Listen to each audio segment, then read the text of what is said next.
fathers and the forsaken children, and let them come quickly. For a voice of crying is heard out of Zion, for we are greatly confused. For death has come into our ghettos to cut off the young men and women from the streets of Philadelphia, New York, LA, Georgia, Ohio, Florida, Mississippi, and throughout America, South America, the Caribbean islands, Africa, Asia, and all over the world. So return unto me, thus saith Yah, and I will return unto you, O my people.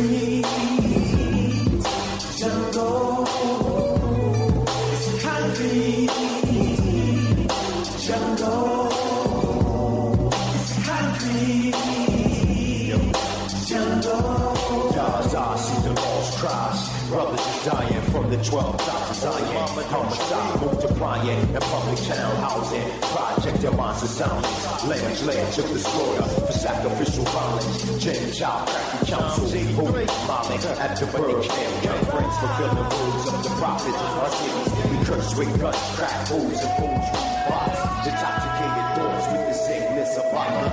Since all these traitors jungle concrete. Wake up, black people, wake up. All I'm gonna make them oppressed with. Step our neck. Don't you sit at the ghetto where I cry every day.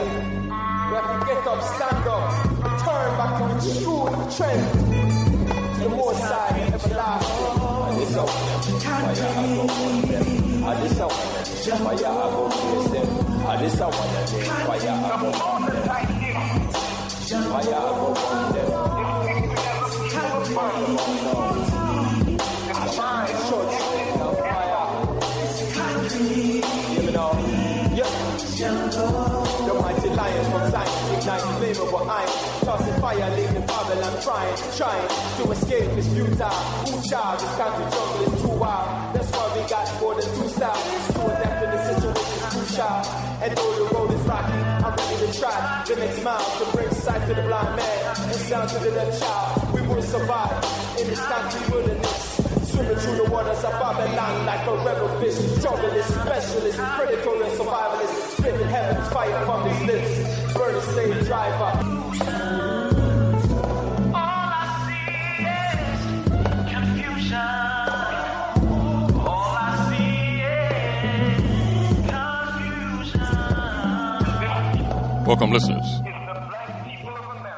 to Time for an Awakening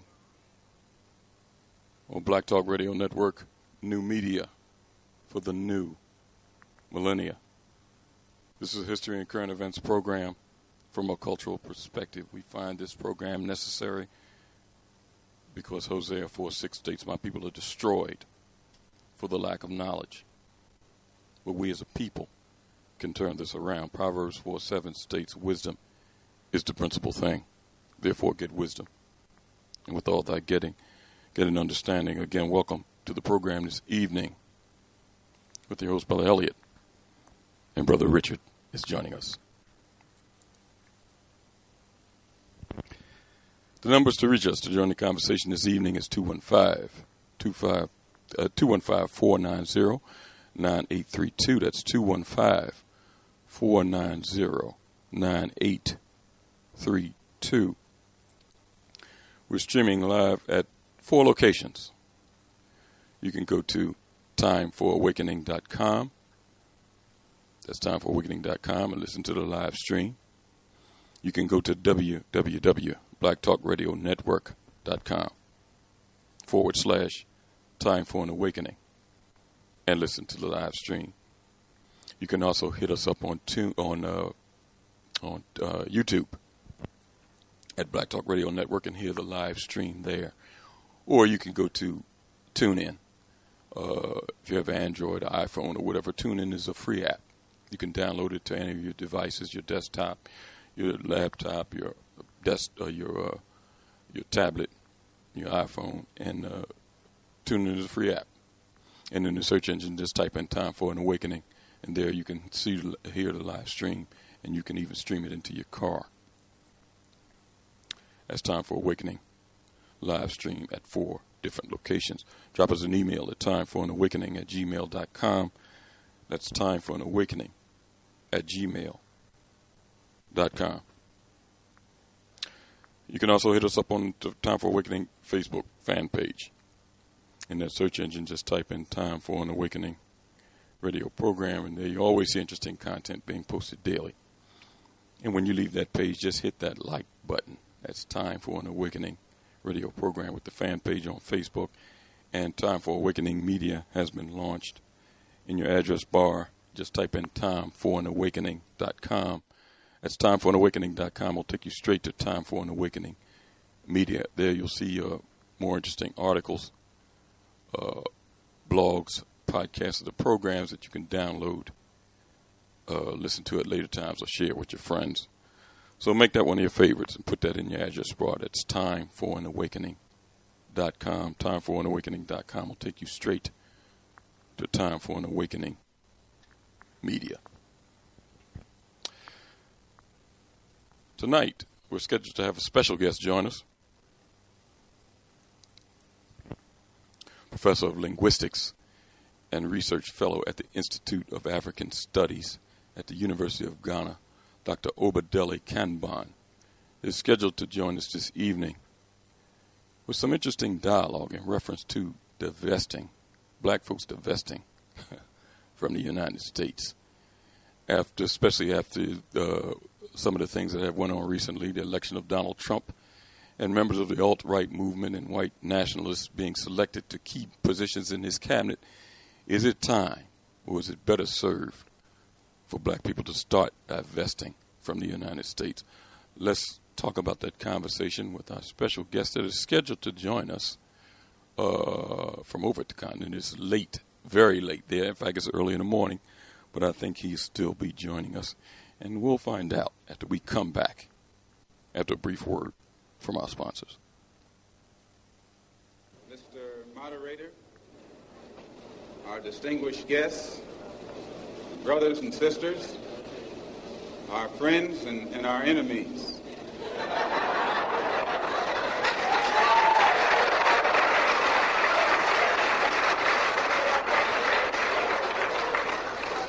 Everybody is here. You are tuned in to the Black Talk Radio Network. For podcasts and live program scheduling, visit us on the web at blacktalkradionetwork.com.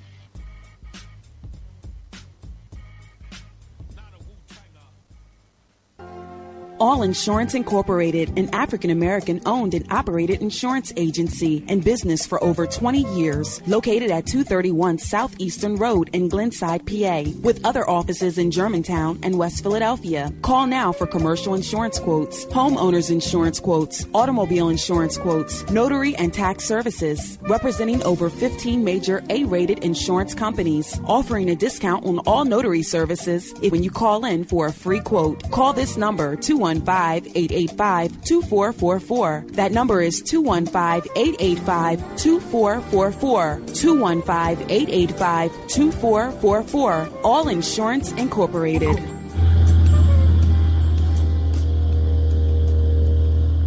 Before your roof becomes unruly, call Dooley. Dooley Brothers, specializing in shingle, rubber roofs, gutters, downspouts, and vinyl sidings. Call for your free estimate today. 215-224-3882. That's 215-224-3882. Dooley Brothers Roofing, the roofing experts you can trust. That number again, 215-224-3882. 215-224-3882. Before your roof becomes unruly, call Dooley.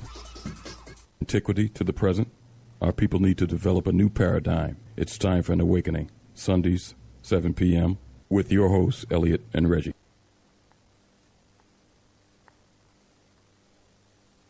Call in for a free quote. Call this number, 215-885-2444. That number is 215-885-2444. 215-885-2444. All Insurance Incorporated.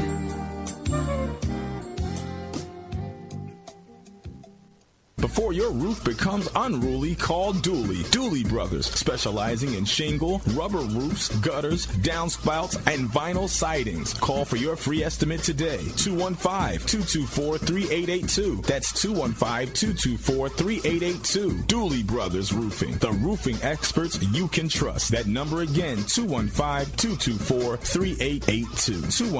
215-224-3882. Before your roof becomes unruly, call Dooley. Antiquity to the present, our people need to develop a new paradigm. It's time for an awakening. Sundays, 7 p.m., with your hosts, Elliot and Reggie.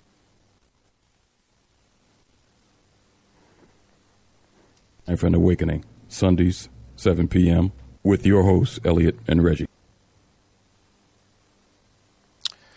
Welcome back to Time for an Awakening, and sometimes this computer acts up just a little bit. Everything will be all right. Tonight, we're scheduled to have a special guest join us straight from the continent, Professor of Linguistics and Research Fellow at the Institute of African Studies at the University of Ghana, Dr.O. Kambon is scheduled to join us. In fact, he is with us on the line. If I can get him in here. Professor Kambon, can you hear me? Yes, fading in and out, so I can't hear you very clearly. I think we're having a loud hum. We're having a loud hum in the background. Can you hear me? Yes, but it's a loud hum. Say it one more time, please. We have a loud hum. That's probably why you can't hear me. It's a loud hum. I think it's from your end. Let me try to call you right back. All right. Because I can't make out what you're saying. I'll call you right back. All right.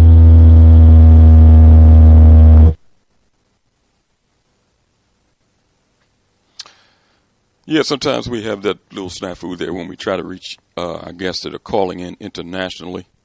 But we'll try to hook up with Professor Kambon. He'll try to call us back maybe on another line. Hopefully we can get a better connection and continue the conversation with him. I'm glad to have joining us this evening a grassroots activist in the city of Philadelphia, and he sits on a lot of boards, and he also sits on the board at the African American Museum in Philadelphia. Brother Richard White is with us this evening to join us in conversation. Brother Richard, how are you, sir? Brother Richard.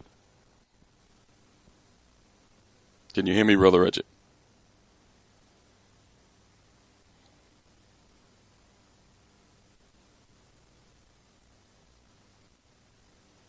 Brother Richard, are you there? Boy, I guess everything is all right here. It looks good from my end, but we'll continue the conversation until our guest reaches back out to us. A couple of things I want to go into before I open up the line. I might take a couple of calls before our guest comes back.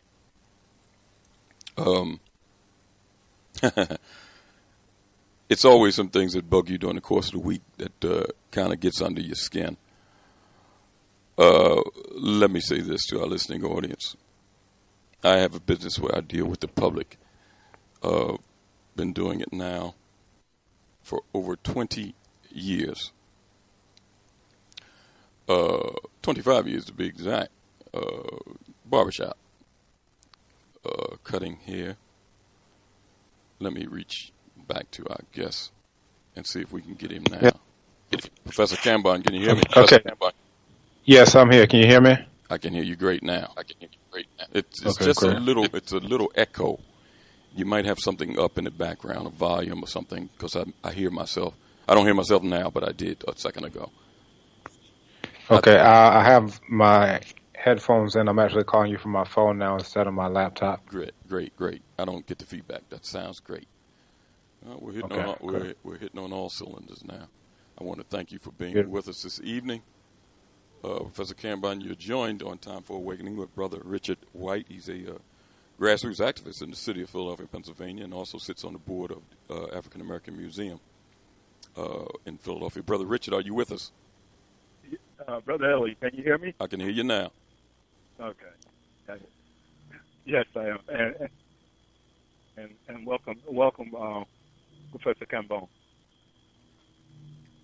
Professor Kambon, you know, we'll just get right into the conversation this evening. I shared with Brother Richard your article in the blackstarnews.com about our people divesting in the United States. And I thought it was an interesting article, timely conversation, and plus some of the other things that we're going to spin off into our conversation dealing with that topic. But first I want to kind of set the tone before I get into the article. Talk a little bit about yourself, Professor Kambon. You've been teaching there at the University of Ghana for a number of years, but you taught here. Give us a little brief bio of yourself and your work. Okay. Well, I went to undergrad at Morehouse College in Atlanta, where I did so-called African American Studies. Then I went to University of Wisconsin-Madison and did 2 master's degrees there, one in African Languages and Literature and another one in Linguistics. Then I taught in Chicago for a few years at Northeastern Illinois University at the Carruthers Center for Inner City Studies, also at Malcolm X College, Chicago State University, and then several other secondary schools all the way down to preschool, actually, elementary, every level, middle school. And I decided to come to Ghana to do my PhD, which I completed in 2012 in linguistics again. And I've been actually on faculty at the University of Ghana since 2014. When I finished in 2012, I won the Vice Chancellor's Award for Best PhD Thesis that year, and it's actually the first time an African from the diaspora has gotten that award. And then this year, I won the award for the Best Publication in the Humanities from the Provost of the College of Humanities, and that's also the first time an African from the diaspora has won that award as well. So I'm in African Studies in the Language, Literature, and Drama section. And yeah, that's just briefly, a little bit of background. How long have you been at the University of Ghana? Since 2014 as faculty, but I started the PhD program in 2009, so 2009 to 2012 for the PhD program, and then faculty from 2014 to present. Okay, so you've been living in the continent basically that for that period of time, maybe longer. Since 2008. Okay. I repatriated 2008. Okay. Dr. Kambon, you penned an interesting article that was in the Black Star News online, Milton Alamati's paper up there in New York. He's been a guest on our program several times. And I just want to read the first paragraph to kind of start the conversation off. You kind of do some reflections on yourself, and then you make a statement, and then I'll read it to the listening audience, and you can take it from there. It says, growing up in the 1980s, I was a part of a family that actively participated in the movement to divest from companies that were invested in South Africa's white apartheid government. There were certain gas stations that we would never go to. There were certain brands that we would not buy. Today, there's the Black Lives Matter movement in the United States, as African people are being shot down in the streets daily. Donald Trump has just been elected and has appointed members of the alt-right movement and other white supremacists and white nationalists to key positions in his cabinet. Now, we are now in a time where African people throughout the world would be better served by divesting from the United States. In one way, which this could be done, is via knowledge production and associated cottage industries. Now, I want to stop there because I want you to kind of tell us how this can be done. But just reflect on that statement that I said before you open up into ways of our people divesting? Right. So a little bit of background. That was the abstract for a conference I actually presented at last week. And the conference is African Studies Association. Now, for those who may not be aware, African Studies Association was founded in the 50s. I want to say 58, if I'm correct about that. And when they have this conference, ironically, it's in the United States. So it's supposed to be African Studies, but it's, they're in the United States. And, there's a bit of a contradiction in there. Okay, it's supposed to be African Studies, but the money isn't where the mouth is. We're talking about Africa, but then you find that Africa sort of becomes just a prop to enrich the United States. So I went into, several different statistics about how much, almost $1 trillion that this whole, conference thing, brings about just in the United States alone. Then the publishing industry, multi-billions and so forth and so on. But basically, when we talk about knowledge production, we're saying, okay, let's have an academic conference, that there's so much that goes into it, from, equipment rentals to venue rentals to, having accommodation to per diem, all these types of things. So basically, again, it's pretty straightforward that when we're talking about knowledge production and all these associated cottage industries, it's really enriching America. So my call was specifically to those who are part of this so-called African Studies Association to, actually look at this and see about, okay, if we're talking about Africa and how to solve Africa's problems and so forth and so on, one way to do that is just by saying, all right, let's take our knowledge production, let's take our conference to Africa, and then those trillions, instead of going to the United States, would then come to Africa. That's just a little bit of background on that. Dr. Kambon, the idea of us divesting, and you said that it was at that time you were addressing it to a specific group of people or a specific subject matter as far as the conferences. But if you take that and spill that over into other stratas of life or things that we do every day, in your estimation, give us some practical solutions where this could start being done. There are movements going on here. The Let's Buy Black 365.com movement, 1 million conscious and conscientious black contributors and voters. It's a lot of movements going on where our people can start divesting themselves, because it has to start in the mind first before any physical type of thing can be done. There are movements where our people can start divesting themselves from a lot of things that they're doing normally. Give us some other practical solutions, because you kind of took your divestment to a level where I would dare say a lot of people are not prepared to, because you left the country. Some of our people, and I dare say maybe the majority of our people, are not prepared to do that, whether they're not really prepared or financially prepared or just can't do it or don't want to do it. But we can all start divesting ourselves from a mental state from this society. Give us some practical ways where this can be done. Okay, very good. Well, first off, I'll say that there are different tiers, different levels, just as, you alluded to, different levels to which, a person can divest. Now, one thing that you mentioned, Let's Buy Black 365. So one level is just to say, all right, if I have a choice between a black grocery store and a white grocery store, I'm going to the black grocery store. If I have a choice between, a black, whatever the service provider is, let me use that one instead of, going to a white one, black car dealership instead of a white car dealership, so forth and so on. Now, one of the challenges is that, at that level, it's still operating within the container. I actually have a slide for the presentation that I gave that shows a system where you run water out of a hose out of a pool into a black hole, and it spins around and it goes right back into the same pool. And it's actually a heating system for that water.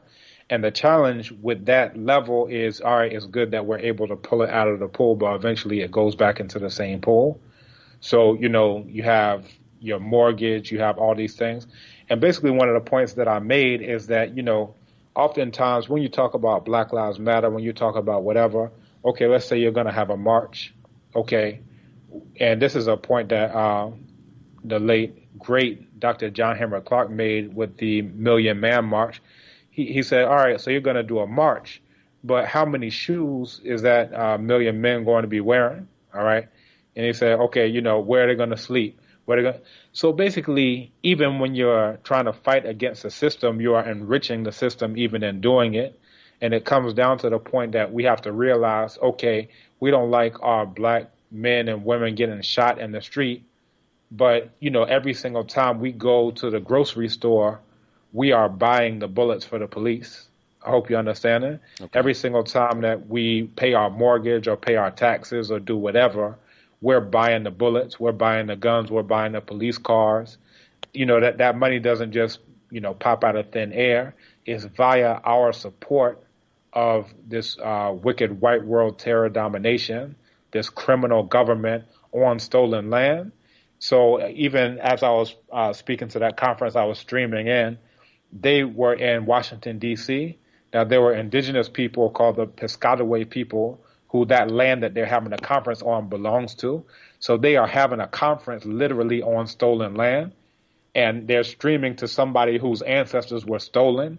And I actually gave a quote by United Front. It's a group out of New York, where the brother Ambassador O, he says, treated like a thief on stolen land, a descendant of stolen woman and stolen man. So when we're talking about the criminalization of African people, they are they are calling us criminals on land that they stole, and they're talking to people that they stole. So it's a major problem. So when we're talking about divesting, again, the level, one of a higher level, I would say, would be, I am taking myself out, and just in that, by saying, all right, that is thousands and thousands, if not millions of dollars that I'm taking away. I'm no longer financing my enemy to that degree. Just by taking myself out, it's like I'm robbing a bank. So some people be like, oh, all you have to do is say, I'm leaving. And then that, you're taking money out of your enemy's mouths. So that money that would have gone to buy bullets, no, they're not doing that anymore. That's going into Africa. We're making Africa great again. And I actually put a slide on there, make Africa great again. Africa was great in the past, as our great ancestors used to say. John Jackson used to always say that, and it can be great again. So this is exactly what we're working for. Dr. Kambon, the use of social media as a tool for our people, and especially a tool for information and liberation. When a lot of these social media networks started, some of our people were happy to get on there and use them for other means, pictures of family, gossiping, spreading silly messages. But you see more and more our people are starting to use social media platforms for the spread of information. Black Talk Radio Network has started a social media platform so black folks can spread news and other stories. Let's Buy Black 365.com as a social media network, and you see more and more. You told me about a social media network that black folks are using on the continent. Not saying that Mark Zuckerberg has a monopoly on starting social media networks. Our people have the wherewithal and technology to start these things, and they're doing it. So we see now that the use of social media is a tool also to start at least the mental stages of divesting from this country. Speak to that issue. Okay. Now, when we talk about social media, we also have to disaggregate and say, all right, are we talking about white-owned, Eurasian-owned social media? Are we talking about African media? Okay. I really look at the rise of these white social media networks to really mitigate the possibility of the internet as a source for African people to own and control our own media. So, whereas they could be on African sites, now they're on Zuckerberg or whoever. So for myself, I actually divested from using Facebook in 2010. So I said, I'm not using that. I'm using African. So I'm on Abibi Tumikasa. And this is now 10 years old. So I founded this in 2006 when I was in the U.S. And it's Africans from throughout the world. So the membership, 6,000 members, 10,000 on our mailing list, 1,500 customers, so forth and so on. And it's exclusively for African people. It's exclusively for African people. And I want to make that a clear point. Now, to some degree, when you do something like that, it's sort of like the Negro Leagues, because, black people are so much into integrationism that, even online, they want to be part of whatever, white folks are doing, white man's ISIS colder type of syndrome. But for us, we're like, no, and, for myself, also this year, there's another platform that actually was bought by Zuckerberg again called WhatsApp. And this is really popular here in Ghana. And in time for the African New Year, this is around the end of August, coming into the beginning of September, I got off of that one too, because I'm looking at it like there was a quote by Lauryn Hill. She said, 2 MCs can't be in the same place at the same time. It's against the laws of physics.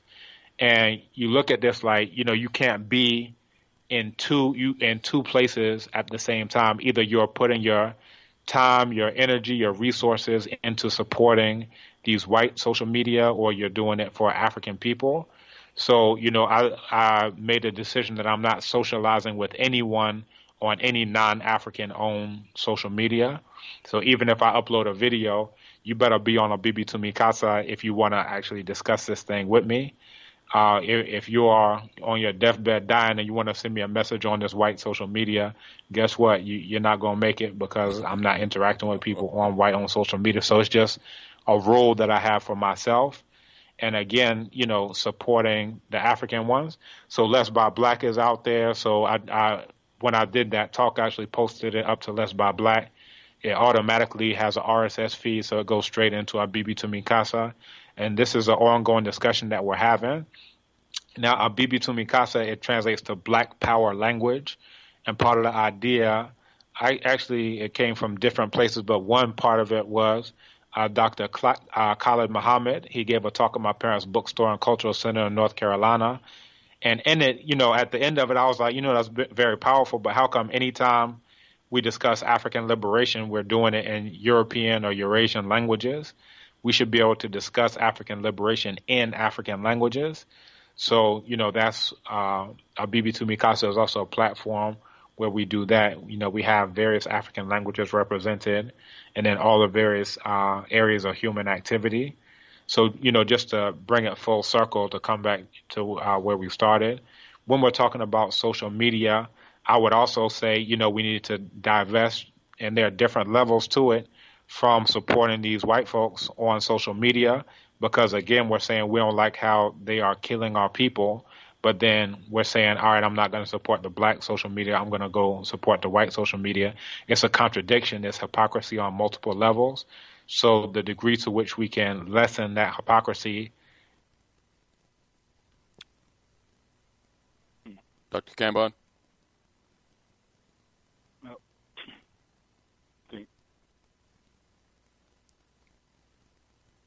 Dr. Kambon, we're going to take a brief break.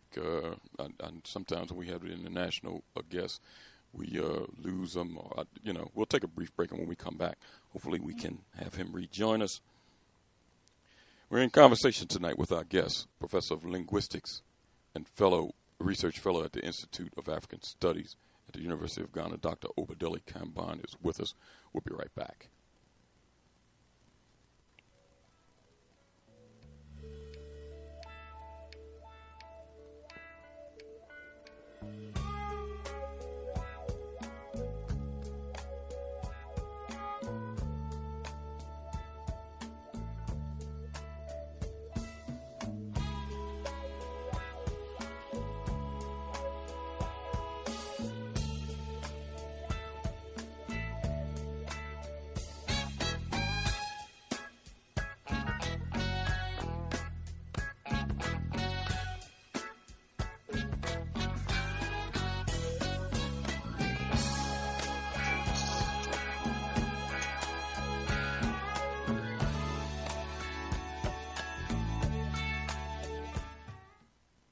You are tuned in to the Black Talk Radio Network. For podcasts and live program scheduling, visit us on the web at blacktalkradionetwork.com.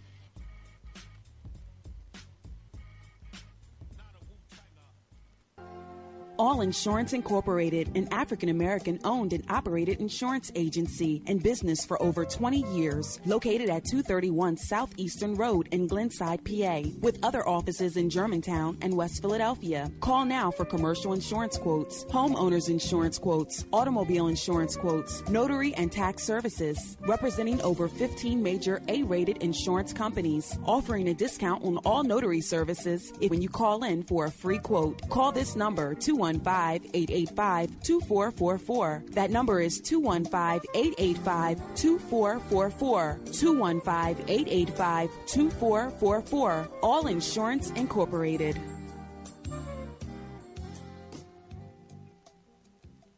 Before your roof becomes unruly, call Dooley. Dooley Brothers, specializing in shingle, rubber roofs, gutters, downspouts, and vinyl sidings. Call for your free estimate today. 215-224-3882. That's 215-224-3882. Dooley Brothers Roofing, the roofing experts you can trust. That number again, 215-224-3882.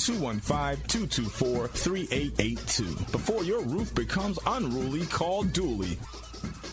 Antiquity to the present, our people need to develop a new paradigm. It's time for an awakening. Sundays, 7 p.m., with your hosts, Elliot and Reggie.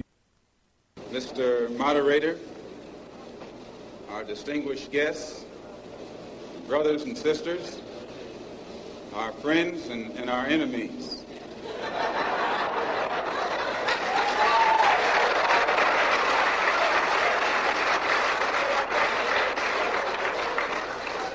Everybody is here. As many of you know, last March, when it was announced that I was no longer in the Black Muslim movement, it was pointed out that it was my intention to work among the 22 million non-Muslim Afro-Americans and to try and form some type of organization or create a situation where the young people, our young people, the students and others, could study the problems of our people for a period of time and then come up with a new analysis and give us some new ideas and some new suggestions as to how to approach a problem that too many other people had been playing around with for too long. And that we would have some kind of meeting and determine at a later date whether to form a black nationalist party or a black nationalist army.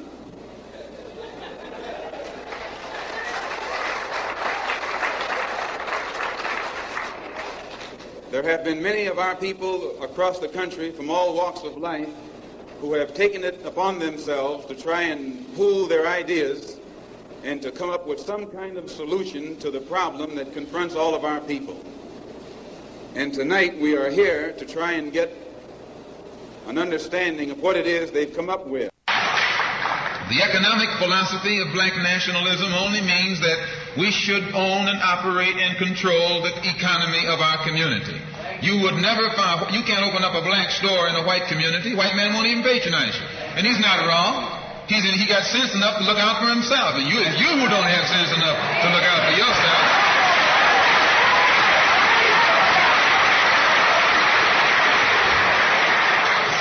The white man is too intelligent to let someone else come and gain control of the economy of his community. But you will let anybody come in and control the economy of your community. Control the housing, control the education, control the jobs, control the businesses under the pretext that you want to integrate. No, you're out of your mind.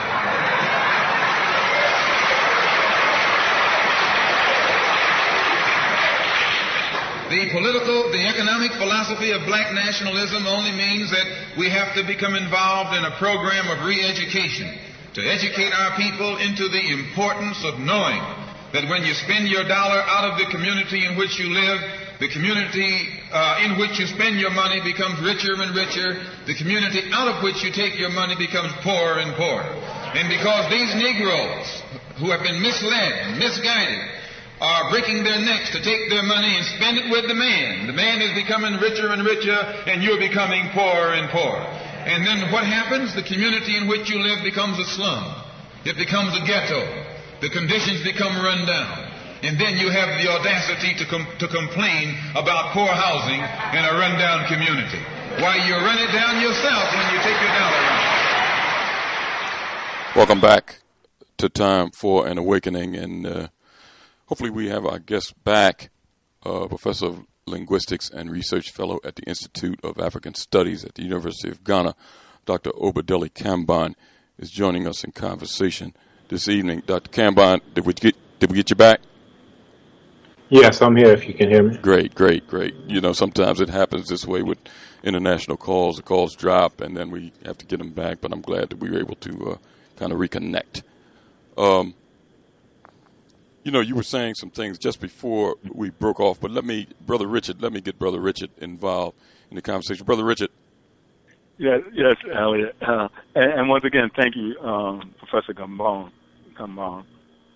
You know, I when I knew Elliot was going to have this program and have you on, and I did some reading about your work and what you've been engaged in Ghana, I wanted to say I thank you, not just from the perspective of divesting as a person, as an African, going back to the continent, but for the continuing development of the knowledge production in relationship to using linguistics, but bringing the development of African thinking, which is so important for this topic, and our historical continuity, because I believe so many more of people like yourself have to go back to the continent to actually do the unearthing, if not the relationship building, bringing back that Kemet, Ife, Benin, Mali. These areas of knowledge production is something that we not need for just some abstract intellectual, but for our continuous development since the office. So I want to thank you for that, and I want to make sure that hopefully the listening audience recognize that we need more people on the ground to divest by actually taking themselves back to the continent and doing that primary work, or we'll not be able to look in the future and do the kind of things we have to do as far as make the linkages, continue to build communities as we've done in the past. So I just wanted to start off with that. My question is, when you said this, was how did the African Studies Association respond to your presentation? Dr. Kambon? Hello? Yes, I'm here. Did you hear the question? No, I did not. Can you? I actually didn't hear anything after you said get Brother Reggie involved, and then it cut off for a second. Hold on a second. Let me.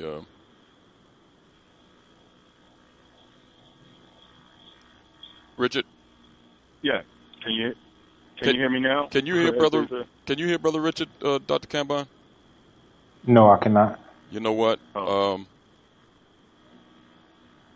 You know, we're gonna do it like this. Okay.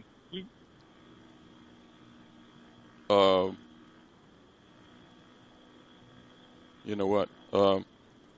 Continue on. No, okay, go ahead. I'm gonna get him on and get him to connect through another line, because he's not hearing the questions, and I want him to be able to hear the questions so he can respond to them. Well, you know what? We'll continue the dialogue. Dr. Kambon, do me a favor.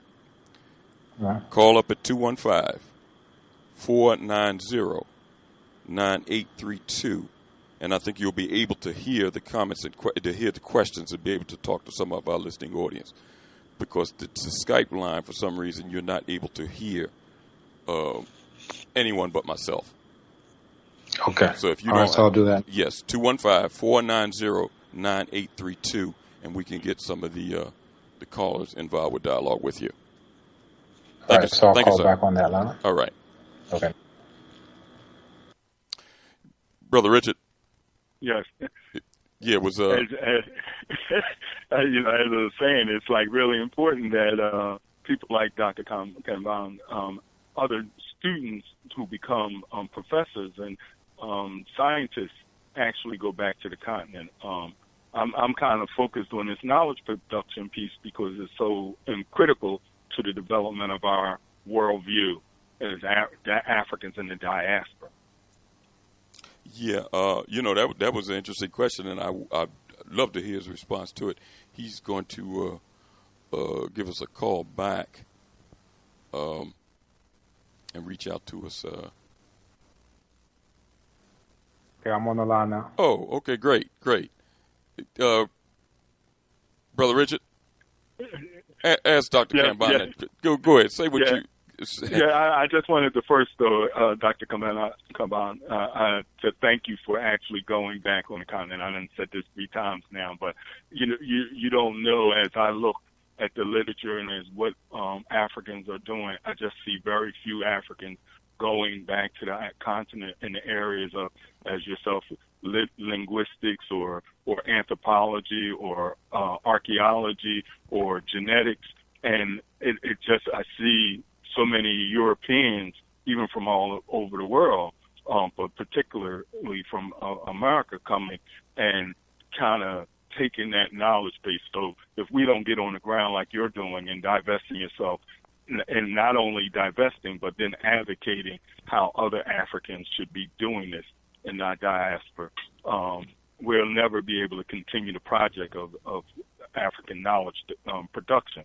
But my question was, to you, as I read the article and heard you speak, how did the African Studies Association respond to your presentation, or is it too early to tell? Well, the moderator asked me not to use the term "make Africa great again." So she was like, "Oh, that's taking Trump's phrase." And I'm like, "Okay, so Trump stole my ancestors and is standing on stolen land, but hands off of his phrase. That really didn't make too much sense to me."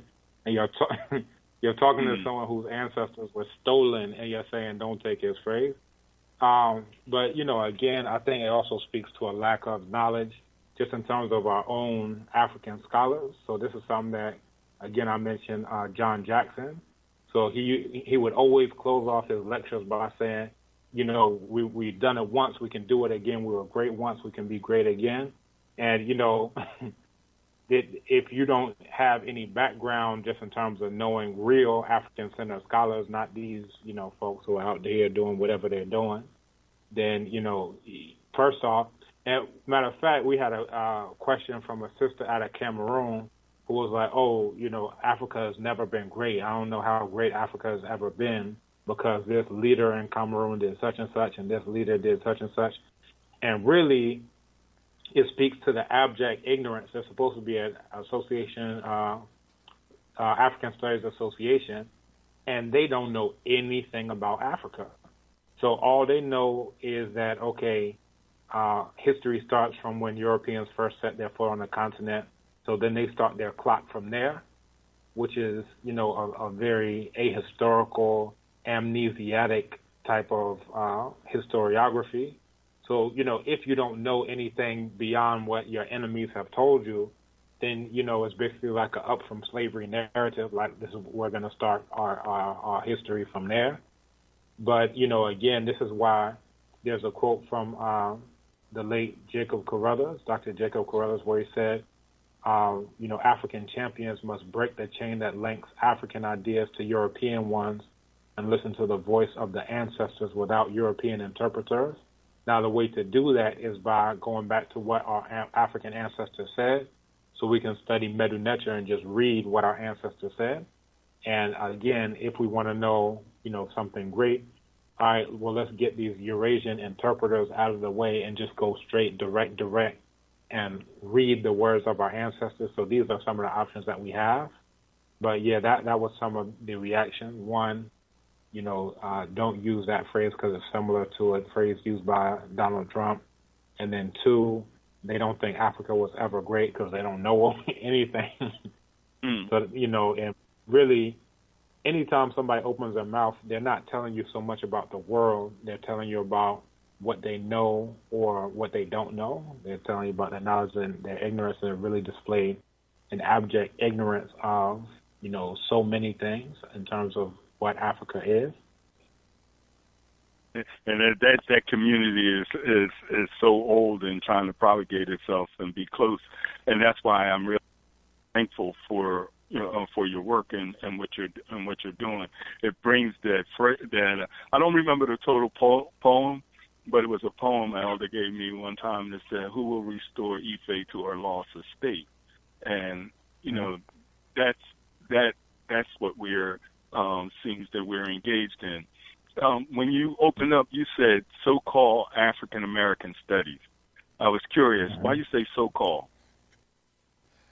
Okay. Basically, and matter of fact, this is a conversation that is ongoing on our BB2 Mikasa. Again, this is the African network, African media instead of, this Eurasian so-called social media. So when we say, when I said so-called African American is one, because that term is basically the enshrinement of integrationism. It's the enshrinement of double consciousness, a.k.a. schizophrenia, where your allegiance is split between are you African or are you your own enemy, which is an American. So for me, I prefer the term African anti-American. This is knowing yourself. It's also knowing your enemy, looking at America as the foremost expression of pan-Europeanism.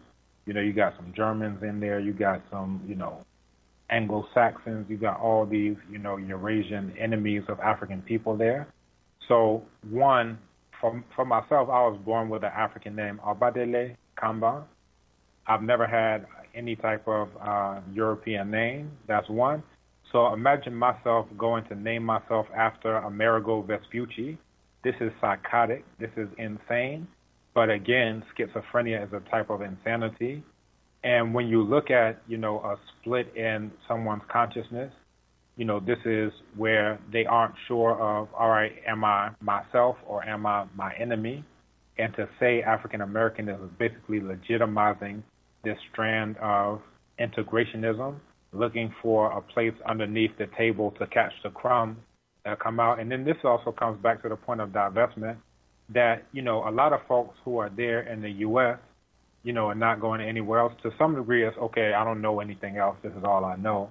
But then to another degree, once you know something else exists, it comes down to a cost-benefit analysis, where they're like, all right, America is going throughout the world raping, pillaging, and plundering, but you know what?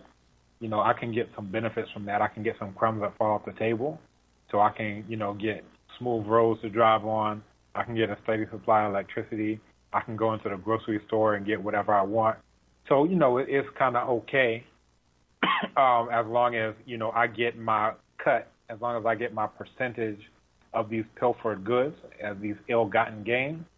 So, again, in terms of divestment, part of it is also to move back towards ma'at, move back towards ethics, that, all the things that people are enjoying is off of the blood of our African ancestors, the blood of the indigenous people there, also off of the continued blood as Africa is in, as America is in the Congo, stealing coltan. We know about the blood diamond, Sierra Leone, Liberia, all throughout the continent, they're raping it. And through our tax dollars and through everything that we do in just living day to day, we're supporting that. So I would like to get this term out, African anti-American. This is something that we should be using, African anti-American, that you should no longer be supporting America in various ways, shapes, and forms, but rather supporting Africa and be against America, which stands for hypocrisy, it stands for contradiction, it stands for genocide. Powerful, and thank you for your response. Elliot, do you have any? You know what? I want to grab a couple of these callers, but let me ask this first, Dr. Kambon, before I go to the next call. In fact, let me grab one here. Let's go to 704 area code. What's your name? Where you calling from? Hey, this is Scotty calling from North Carolina. Greetings, everyone. How are you, sir? Greetings. I'm okay. I'm okay. Hey, I'm digging what you're saying, Doc. You know, that's something that I also try to tell my family members. A couple of things you brought up, like divesting from the United States, not paying taxes. Because we had a person on our network who used to work for H&R Block for like 20-something years. Now he runs his own tax firm.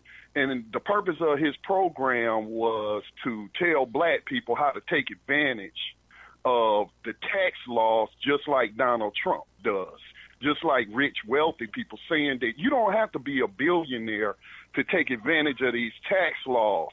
And so he was talking about, you know, just starting a small business, even if it's a online business, just to get the tax benefits. You don't even have to do it to be looking to make a profit, but just to reduce your tax liability. So I was talking to my aunt about that, who's like in her 60s or something, and so she said, well, what about how do we pay for our school? How do we pay for these roads? You know, the standard typical response that we hear from the mainstream. And I said, well, these people that got the most resources don't want to pay for it, so why should we? I said, we're funding our own oppression. We're paying the police, slave catchers' salaries, and so forth and so on. So I'm with you.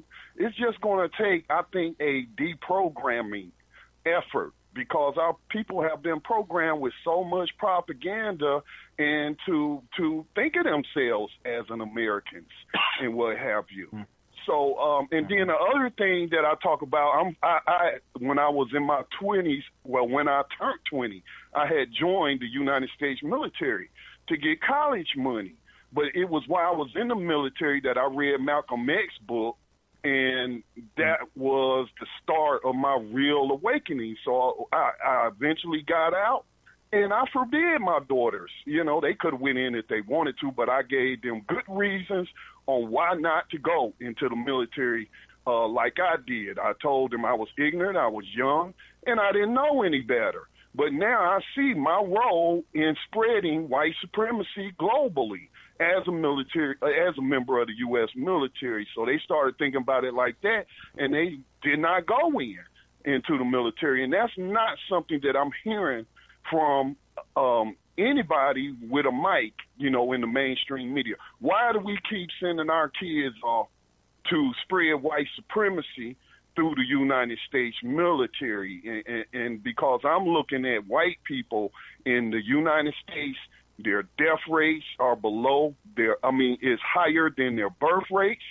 You got more of them. I think 50,000 of them died this year from heroin overdoses. And we keep hearing about they will no longer be the majority in 20 to 30 years. I think it's going to be sooner than that. So in a way, I want them to keep sending troops to the Middle East, but no black people should go. Keep sending these killer white boys over there to get killed, maimed, and psychologically damaged because they're coming back here killing themselves at a rate of 8 a day. So I'm with you. I'm with you on that divest from America, and please keep preaching that message. Thank you. Thank you for your call, Brother Scotty. Absolutely. Let's grab another one here. 267 area code. What's your name? Where you calling from? Brother Timothy, how are you, Elliot? How are you, sir? Very good, very good. I would like the professor to know that you and I had a conversation a few hours ago about divesting.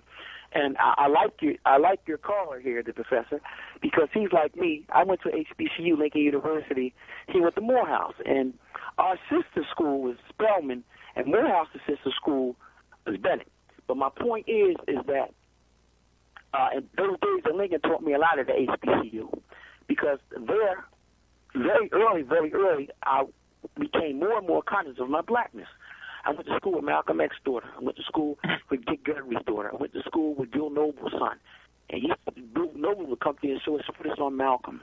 Dick Gregory would come anytime he wanted to, because we invited him anytime he wanted to come and talk about his Bohemian diet. He was pushing in the 80s. From that situation, after coming out of Lincoln University, I came back to the black neighborhood that I grew up in. Both my mother and father were black.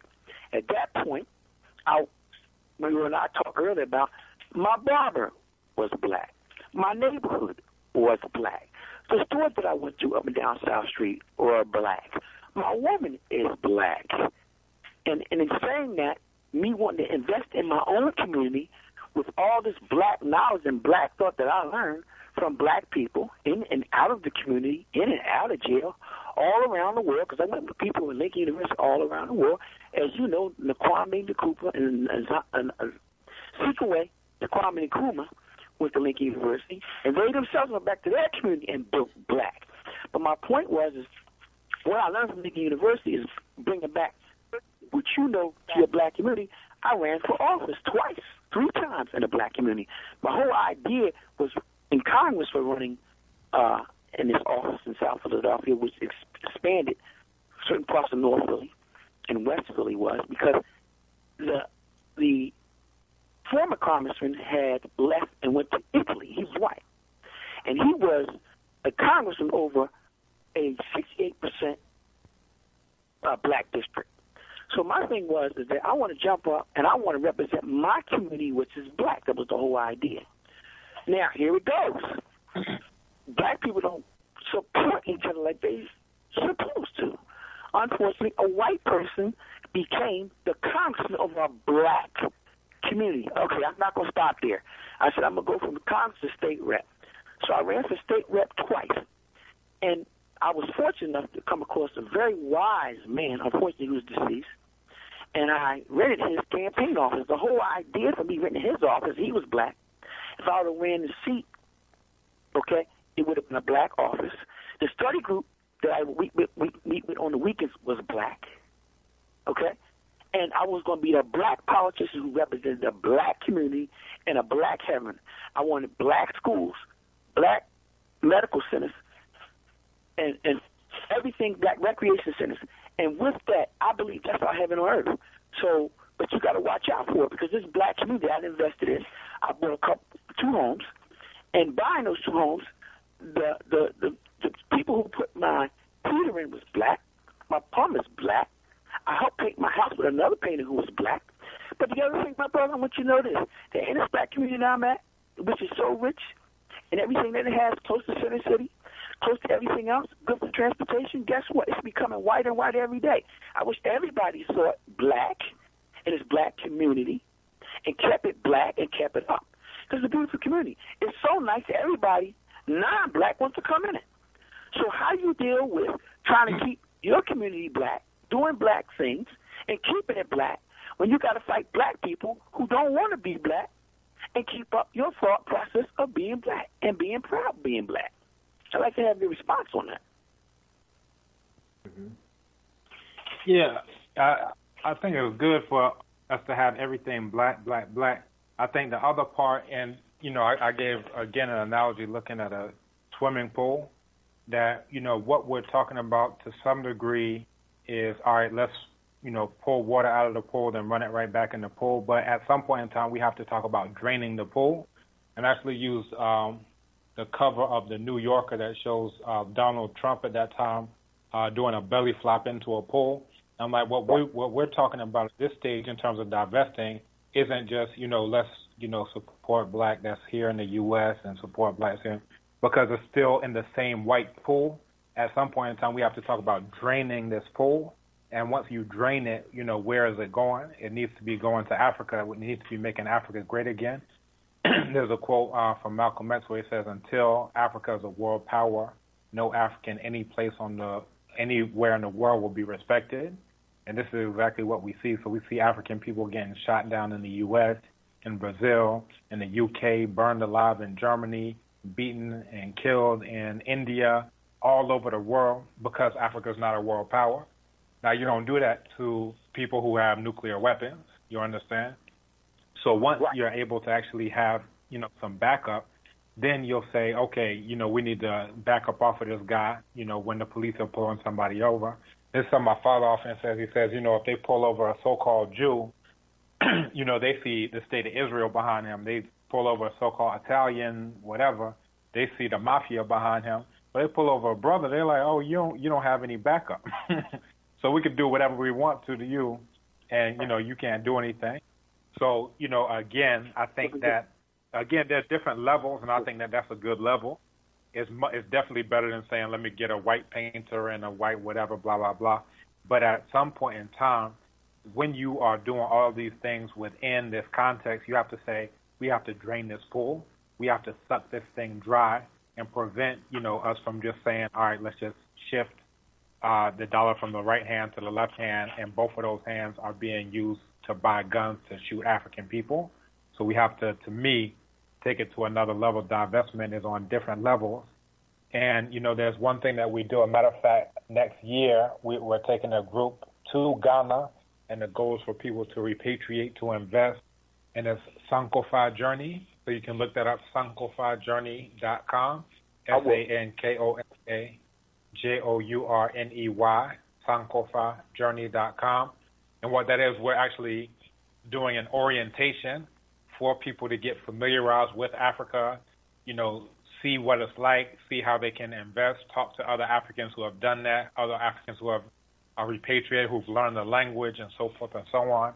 And all of these things are, things that you could do. So what I would actually like for everyone who's on the call to do, go to that website and look at that as the first step of divesting, not just shifting money from right to left, and it's still staying in a white pool. Drain the white pool and fill the black pool. Brother Tim, I want to thank you for your call. Very good, sir. Thank you. Let's go to 602 area code. 602. What's your name? Where you calling from? Yes, brothers. I'm this brother Marcus calling from Memphis. How are you, Marcus? I'm doing great, and it's great to hear what the doctor saying. The doctor hit the nail right on the head. He said because he's talking Garveyism. Say back to Africa.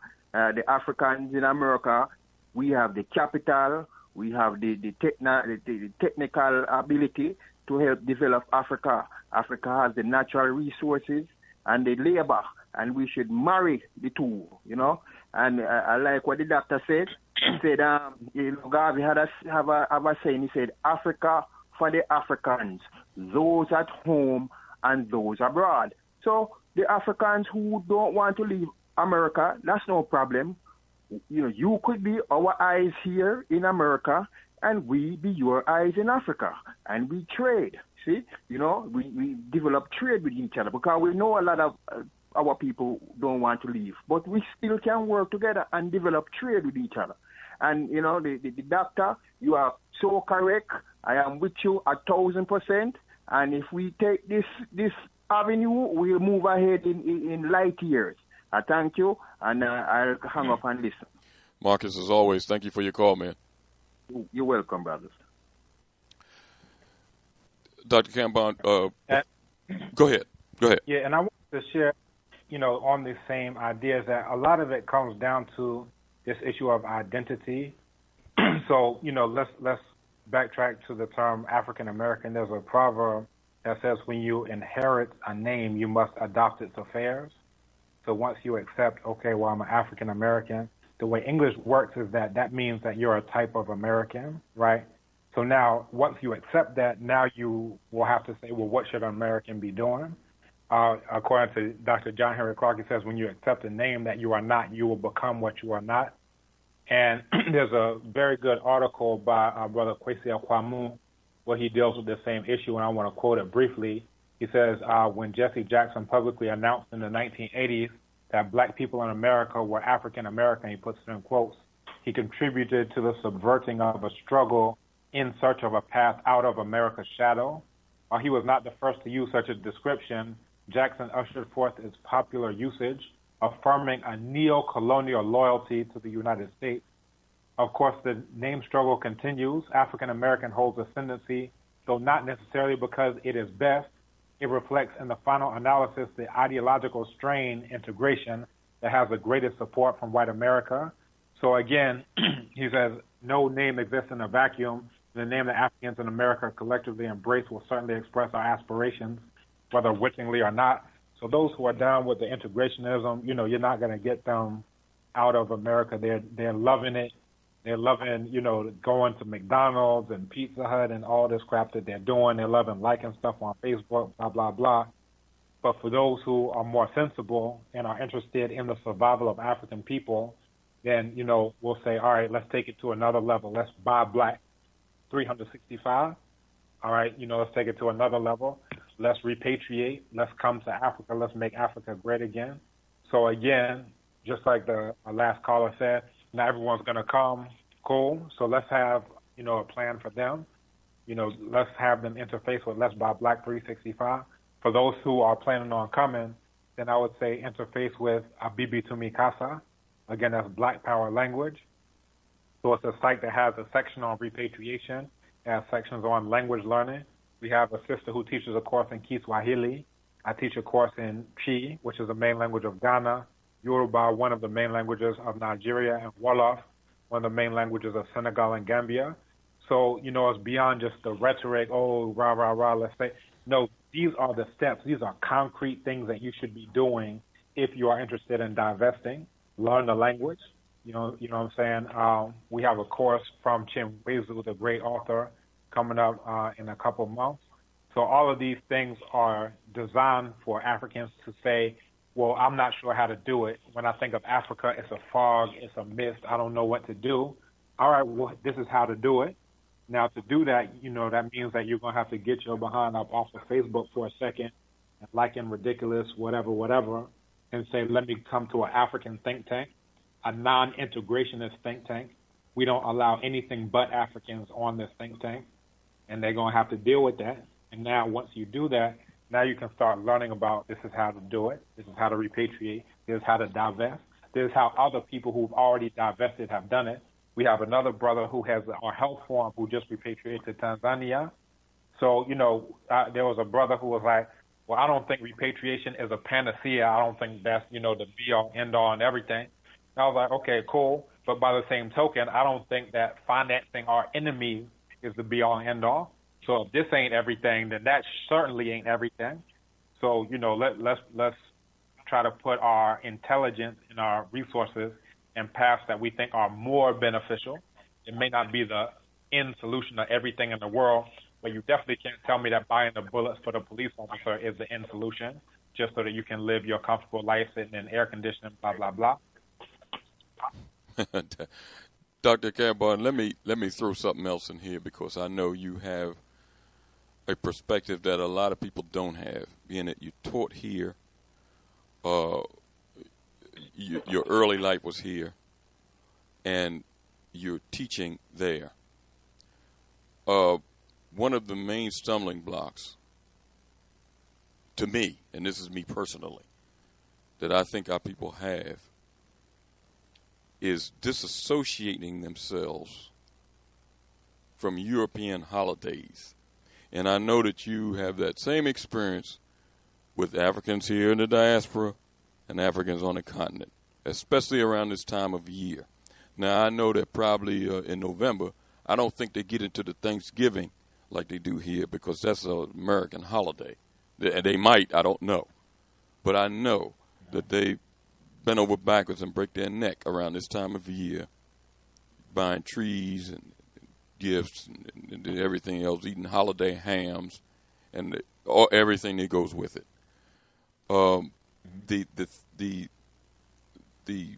What it's going to take to break the stranglehold, the mental crutch, I don't know how you want to term it, of these European holidays. And it's kind of funny. I was reading an article, and I had read it before in the Narrative Life of Frederick Douglass, but I was reading an article in the Final Call, and it harkened back to what Frederick Douglass had to say about the holiday of Christmas. Now, you got to realize that during the time that Frederick Douglass was a young man on that plantation in Maryland, that a lot of these things were being introduced to our people, and it was introduced before that. But we were in the infancy stage of even celebrating a lot of these European holidays. And what he wrote in reference to Christmas, he detested Christmas in particular and European holidays in general. He detested Christianity. And he had reasons. He had good reasons. But what is it going to take for our people to break these mental strangleholds that these European holidays have over them, in your opinion? Mm-hmm. Very good. Well, let me tell you this. yesterday. They sent out on our email listserv for the university from the Vice Chancellor. This is, the top guy on the University of Ghana campus, that for the Vice Chancellor's Christmas package, administrative heads get 1 kilogram of beef, 2 kilograms of tilapia. Senior members get 2 chickens, 5 kilograms of rice. I should tell you that that's white rice. Rice is also indigenous to Africa, but continental Africans generally do not like indigenous African rice. They like the imported white rice of the sativa type. That's the one that comes out of Asia that's also processed in America. But just saying all that to say, here you are at a so-called institution of higher learning that's supposed to be, secular, but the top guy on campus is giving out Christmas packages of this and that, and much of it is definitely not indigenous to Africa. So they're exporting their money to get this white rice and then give it to people as a Christmas package. Now, you mentioned briefly Thanksgiving. I'll give you another paraphrase from Marcus Garvey. He says, Africa for the Africans. He's not saying that everybody should repatriate, because those who are no good there also be no good here in Africa. Now, I say that there are some who have come repatriated to Africa and are celebrating Thanksgiving. And they do that every year. They call it giving thanks and pretend like they're doing something different, but they still have the turkey and all the other crap that they do. So for me, I've never celebrated Thanksgiving, any of these Eurasian holidays a day in my life. I come from a family who has sense. Now, imagine me never celebrating any of these Eurasian holidays, or, some people prefer holidays, and coming all the way to Africa. How insane would that be? I hope you're following along. Yes. So all of these things have made headway here in Africa. So they're doing the Thanksgiving here. They're definitely doing so-called, Christmas and all these other things. The U.S. Embassy is here. They're trying to promote the 4th of July and all this other stuff. I mean, are you kidding? Yeah. You kidding? I'm very, very serious. Okay. And the so-called African American Association of Ghana is like, yeah, let's have this barbecue for the 4th of July. And, to come to the point of your question, you were saying, what would it take? Right now, we don't have any education system in Africa that I'm aware of. There's miseducation, diseducation, and anti-education. So miseducation is clear. Diseducation is making sure that you don't know anything about it. Anti-education is your own reaction when somebody tries to finally give you some information that you built your whole castle on the sand. You built everything based on lies. So now, you're kind of committed to those lies. So, yeah, I think that it would take some degree from a young age of African education. Now, I mentioned before we have a homeschool collective, and you can go to this site, abibifahondie.org, abibifahondie, abibifahondie.org. And what this is the website of our homeschool collective. And basically the idea is, one, to teach all these concepts that we're talking about right now in English, to teach them in African languages. So it's one thing to say, oh, your ancestors were great, blah, blah, blah. Now go work for some white folks, but have some self-esteem as you do it. Okay, now you do that. Now this black person is going to be more efficient in helping their enemies destroy the world. What we're trying to do is, a different direction and teach them about all this, wholesome African information young. So that way they're not getting into, the Christmas, Christian vanity. They're not getting into Islam, all this other, insanity that drains our people. So I think that will be a major step in the right direction, just in terms of making sure there's actually an education system instead of an education system that exists now. Let's go to 646 area code. What's your name? Where you calling from? Brother Jay Hotep, how y'all good brothers doing? How are you, Jay? I'm really enjoying the show. I like the first give a shout out to the beautiful Sister Sarah. Hopefully she's listening. Basically, my question to your guest is, how can you convince the American black here to take some kind of ownership in what goes on over in Africa so that we could start trying to build something over there for our people who are over here getting slaughtered? If you could repeat that very quickly, there's a little bit of an echo, so it made it a little bit difficult to understand. Yeah, I got the general gist. You're not on a you on the phone? No. I was on the speaker. I just okay. My question basically to you is, brother, is how can we over here connect with brothers over there to try to get to the point to start building fellowship and institutions to deal with the oppression and the slaughter that we as Africans are facing here? Because it seems like you have so many people that are, as Africans, that are totally scared to death now that this Neanderthal knuckle dragger, Donald Trump, is going to become the new overseer. Even though we had an overseer on the level of Puff the Magic Negro Obama that didn't do nothing for African people here or abroad. So how can we join forces to do something? Right. Okay, so I've given two already. One was Bibi Tumikasa. We have continental Africans on there, diaspora Africans on there. And these are African people who are already like, we're not down with integrationism, because they're on the All African website. They're on Facebook. They're on Twitter. They're saying, so to me, in terms of people who you could connect with on the internet, this is top of the top. These are your non-integrationists. They're down with African liberation.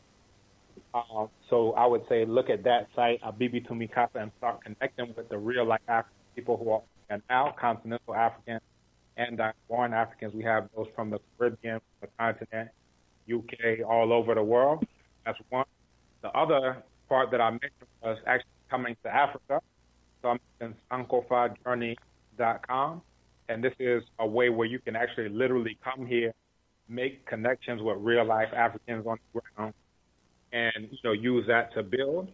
So whether you're interested in dealing with businesses, whether you're dealing with buying land, whether you're interested in building here, and just in terms of having continental Africans be more aware of what's going on with Africans here.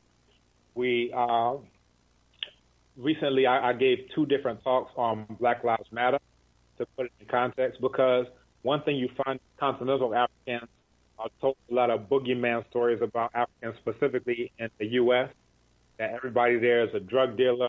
And, they can get it just by looking at the music video. Everybody's a drug dealer, a gang member, blah, blah, blah.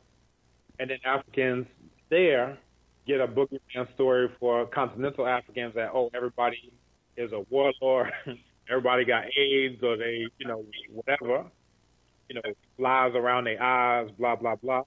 So at the end of the day, what the intended result is that continental Africans don't want to have anything to do with Africans over there. Africans over there don't want to have anything to do with Africans over here. And the one who created that whole scenario laughs all the way to the bank, and that's called the Eurasian enemy. So, I think that just actually making those connections, so I've given you two different ways to make those connections. Now it's up to you to be like, all right, am I going to keep playing on Zuckerberg's thing, support white folks while I'm talking about African liberation, or am I going to support, an African site, exclusively African? Am I going to actually make a step to say, let me come to the continent? Let me, take the first step to divest. And right now, it's an exciting time because previously you had just about nothing but retirees coming on their pension as basically like a cheaper Florida. But now you have a new wave of young people, my age, around my age and younger, who are repatriating. There's a brother who's an architect and a builder, deals with earth bag stuff.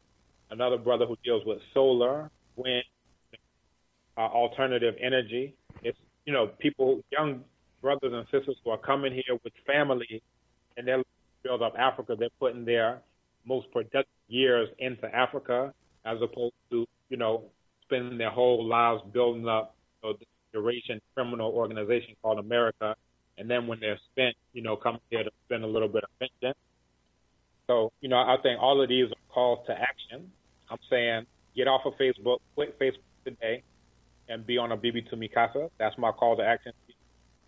My other call to action is, come to the Sankofa journey, come to Africa. It doesn't need to be, all right, Africa is some mystical thing that I can't understand. When you come here and you're on the ground, when you're learning a language, when you're interacting with people, then that's where you start to have ideas of, what, these pineapples that the sister is selling are so sweet. I think, we could do some type of import-export on this. Or I think the shea butter, we can do something like that.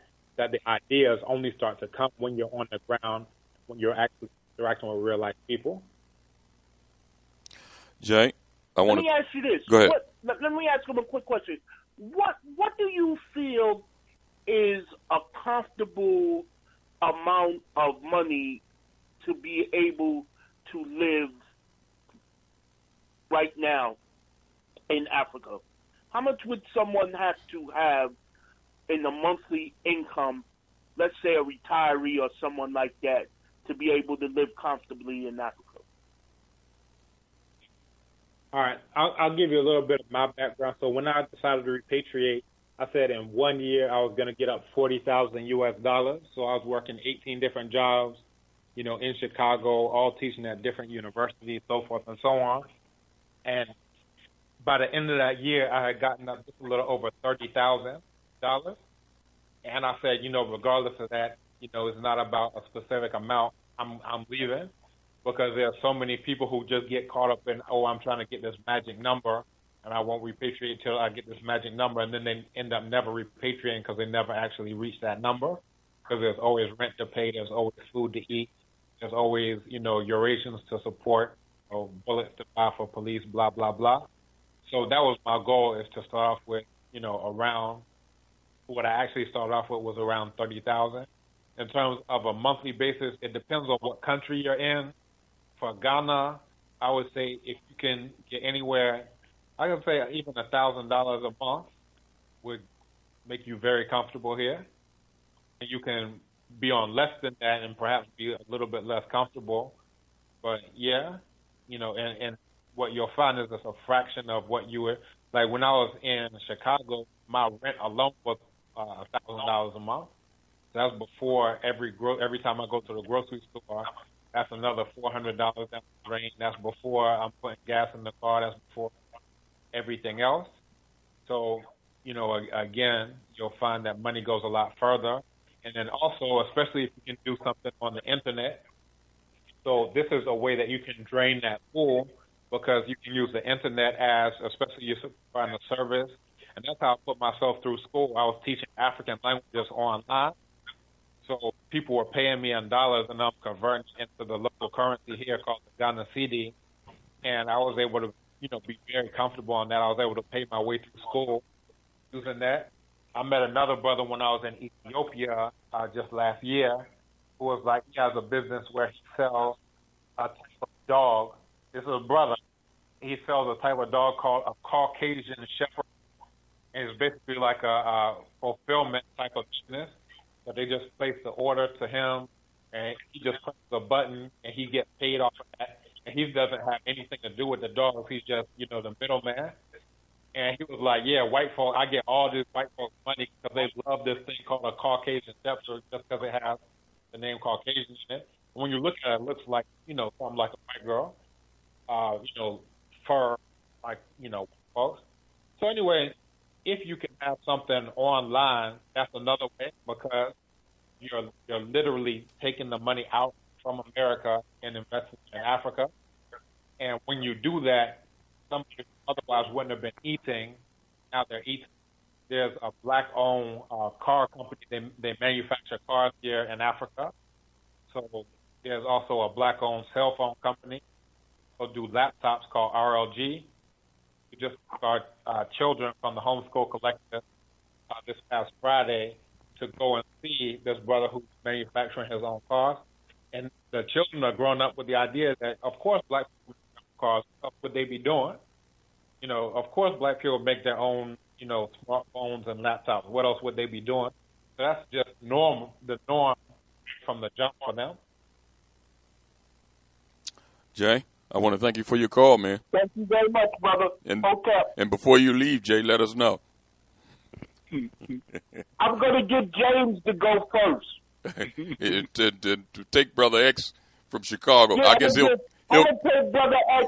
I'm going to take Brother X and put him on the boat or the plane first, and then he'll let us know because, you know, he really wants to go, but for some reason he gets a little too scared to go. But I think Brother here done gave him the motivation to get up and get out of here. I'll be looking for that call from Chicago. Thank you, Jay, for the call. That's right. We're trying to get him on the correct side of the ocean. Stop incorrect. We're going to take a brief break. And just real quick. Go ahead. I just wanted to spell out that website before we go to the break. That's Go ahead. BB to Mikasa, and y'all can check that during the break. ABIBI. Say that again. Say that again. Say that. Yes. ABIBI TUMIKASA, Abibi Tumikasa. And that's an app as well, so you can just go online to whatever type of phone you got and download the app, register, and you can start interacting with an exclusively African environment, exclusively black. We don't allow nobody who's not black on that site. We're going to take a brief break, and when we come back, we're going to continue the conversation, and you can be a part of it, too, by dialing 215-490-9832. That's 215-490-9832. Professor of Linguistics and Research Fellow at the Institute of African Studies at the University of Ghana, Dr. O. Kambon is with us. We'll be right back.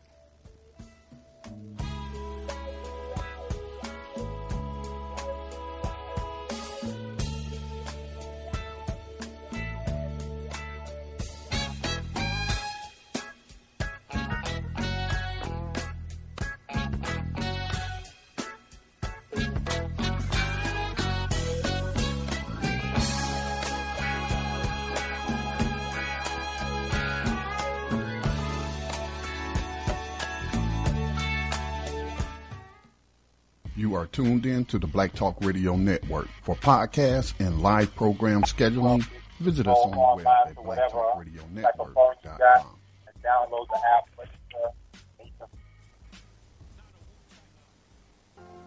All Insurance Incorporated, an African-American owned and operated insurance agency and business for over 20 years, located at 231 Southeastern Road in Glenside, PA, with other offices in Germantown and West Philadelphia. Call now for commercial insurance quotes, homeowners insurance quotes, automobile insurance quotes, notary and tax services, representing over 15 major A-rated insurance companies, offering a discount on all notary services when you call in for a free quote. Call this number, 215-885-2444. That number is 215-885-2444. 215-885-2444. All Insurance Incorporated.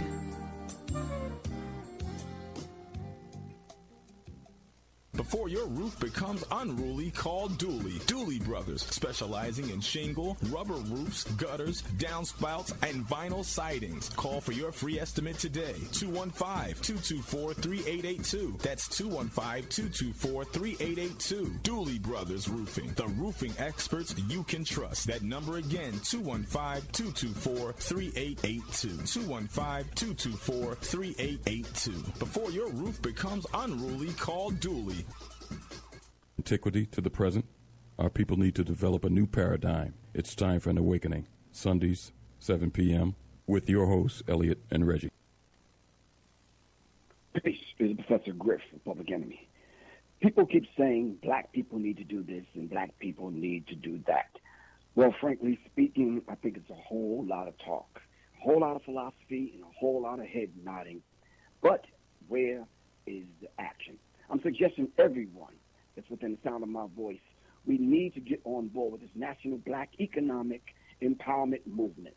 Let's buy black. 365.com. That's Let's Buy Black. 365.com. This is Professor Griff from Public Enemy.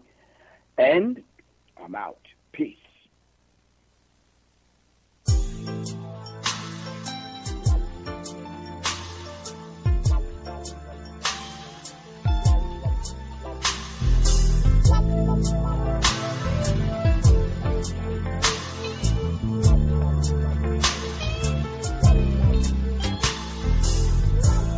Darkness no longer, a child is born.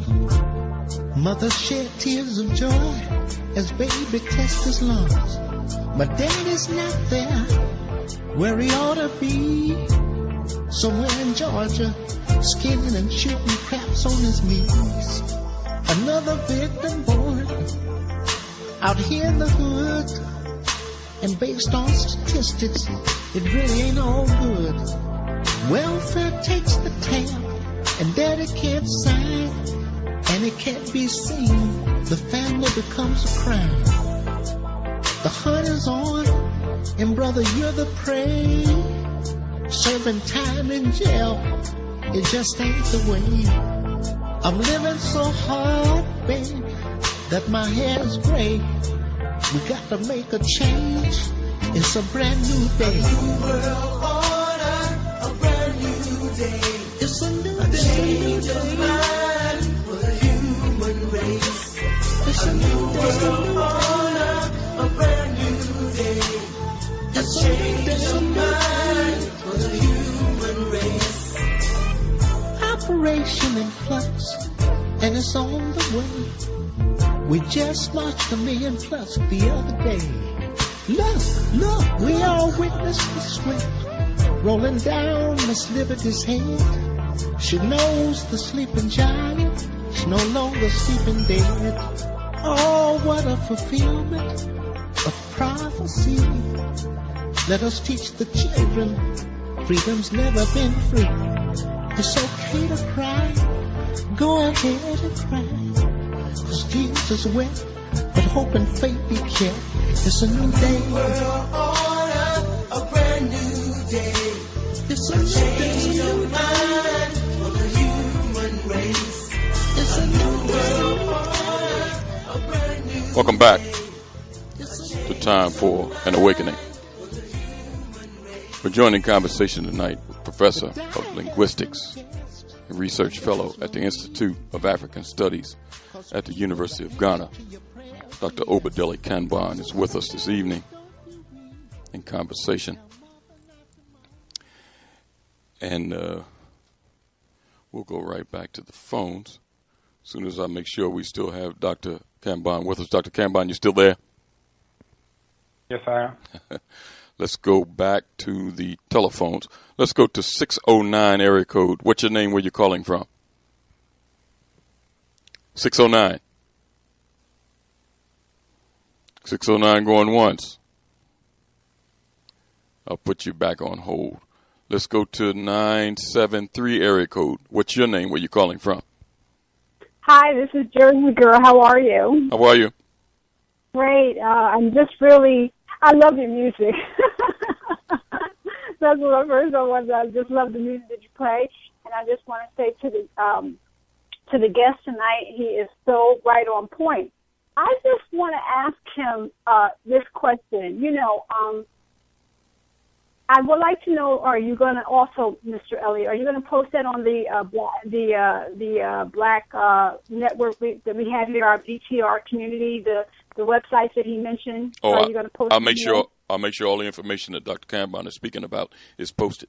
Yes. Wonderful. So I can, because I mean, it's a little staticky, and I'm trying to write it down, but great. If you post that, I can go there to the community because I'm a part of that community. Okay. I really, now, he said something, and I just want to get clarification. Sir, you said that you're not on any Facebook because they're white owned. I do understand that. And that the Facebook that you have, which is black owned, you said had about like 6,000 participants. I can join it myself by going to one of the, I guess, the websites you talked about tonight. Yeah, that's correct. It's a forum, and then it also has an app. So if you're on Android, if you're on iPhone, you can just type in the name Abibitumi Kasa, ABIBITUMI Kasa. And when you do that, you can download the app, register for it, and then you can start interacting with people there. So yeah, it's off of Facebook, off of Twitter. I have videos still on YouTube, but I decided also along the same lines that I don't socialize with anybody on a non-African social media network. So the only people who I interact with on those videos are those who are part of Bibi to Mikasa. So, again, like I said, there are different levels of divestment, and what I would like to see people is to divest from. All these Eurasian social media don't interact with anybody on. As a matter of fact, I just saw an article about somebody who got put in jail, brother, a rapper or something out of Atlanta got put in jail from accepting a friend request on Facebook. The person was a criminal, blah, blah, blah. I was like, we don't even need to be on those places in the first place. And it's just like, well, you'll have people nowadays talk about the Negro League. They'll be like, yeah, look at what integration did. It destroyed the Negro League. It destroyed, the black hotels that were connected to those, the black bus services that were connected to those. It was such a shame. But then by the same token, you got people who are doing the same thing virtually, digitally, saying the white man's ice is colder and being on those things. So we're giving people a call to action. What to do is to be on Bibi to Mikasa, interact on all of these topics in an African environment. Jersey Girl, I want to thank you for your call, and I'll make sure that that information is posted. Thank you. All right.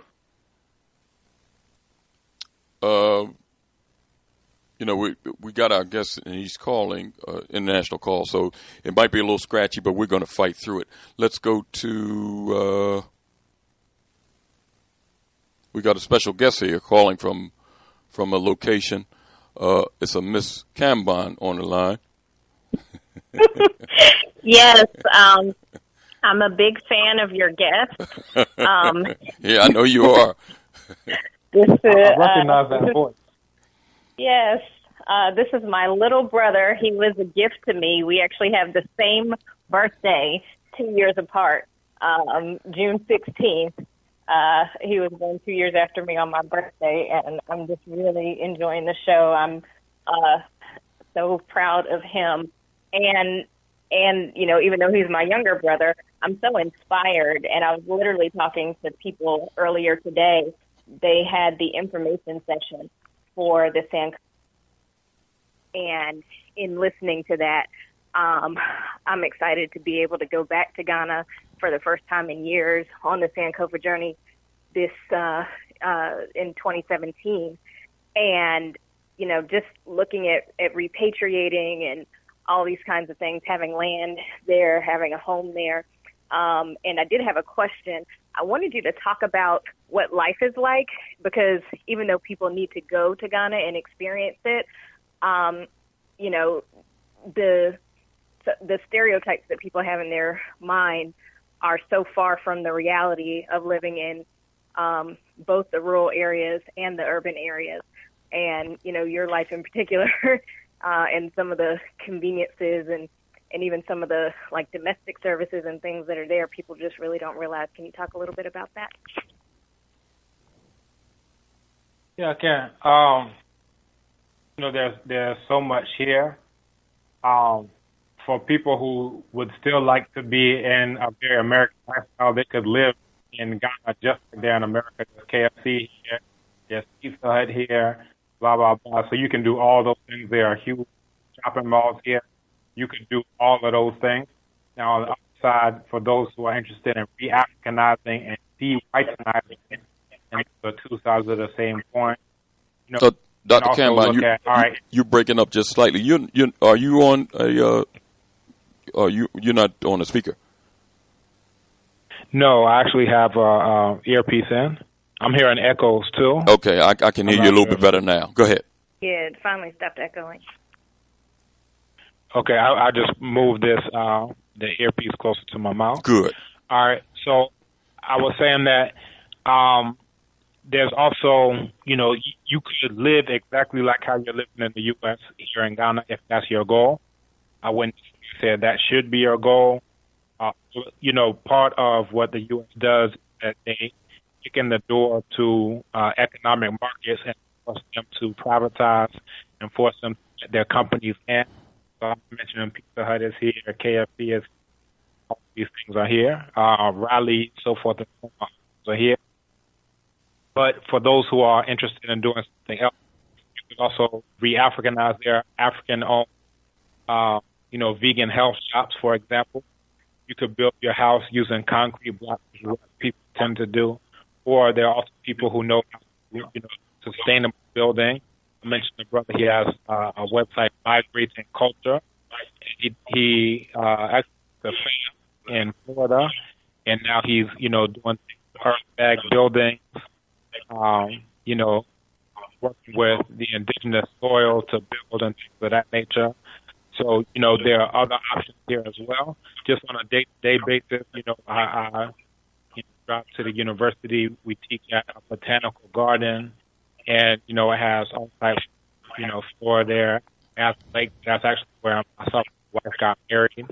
So, yes, you can have all types of experiences. You can go to the beach, it's right here on the coast. So, it's a very normal life, or what I would call a normal life.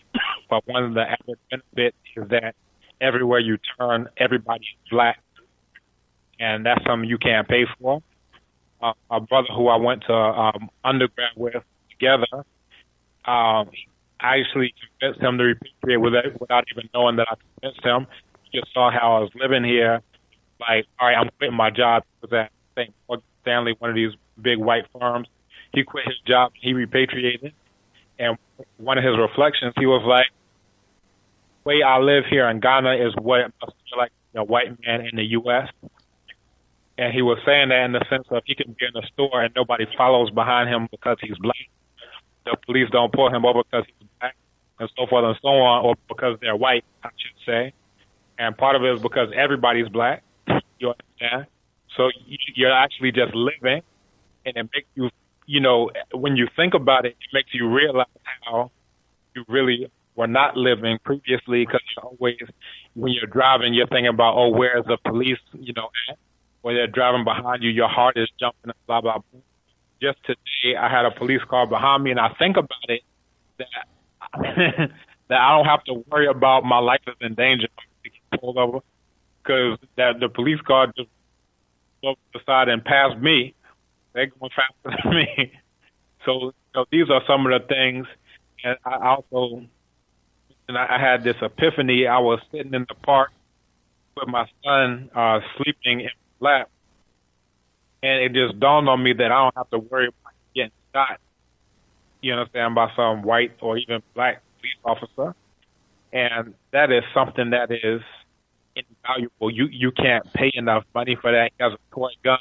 And for those of you who know the story of Tamir Rice, I was just sitting here like, I don't have to worry about getting shot because he's playing with his toy gun.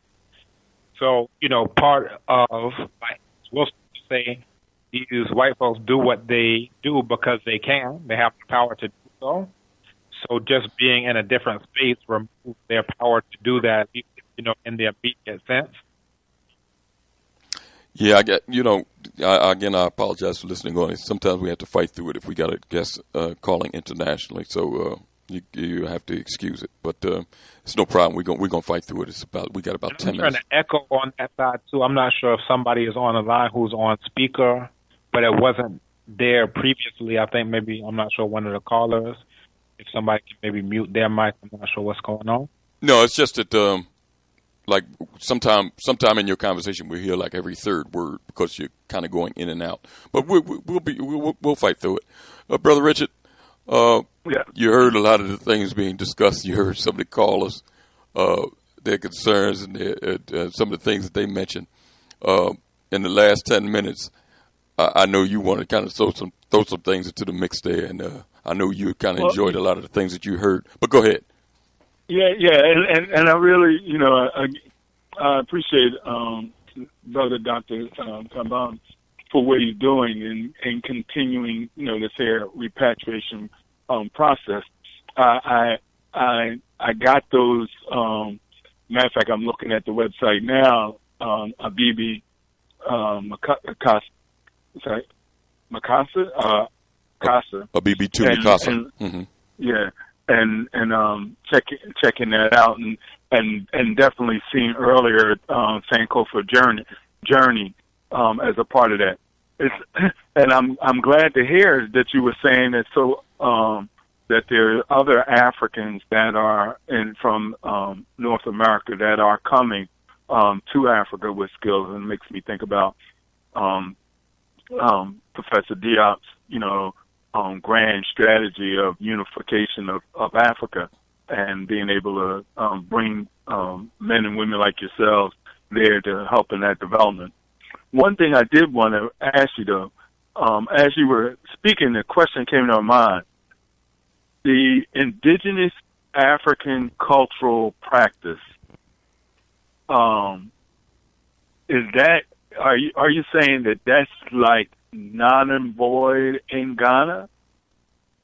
Or is it just the cities and the state itself is not, is still manifesting the colonial process? Right, so it's still here, specifically in rural areas. When you get to the cities, these tend to be the bastions of Christianity and Islam.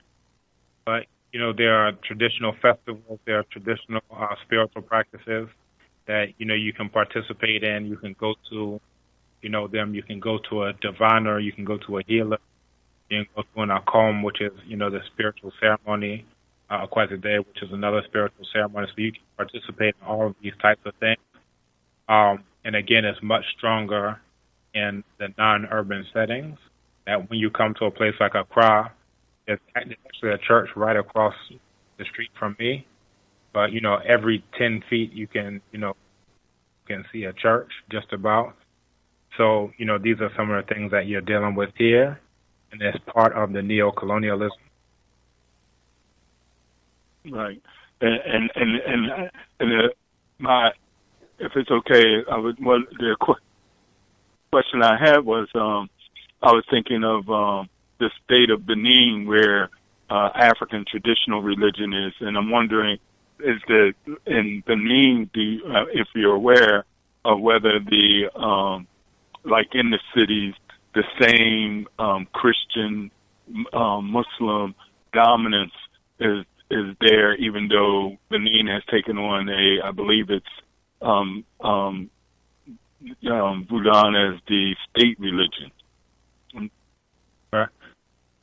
I would think that is different. I haven't actually been to Benin, or of course I don't live in Benin, so I can't speak to it. But I would think that it would be different there because, again, that's been made the official religion.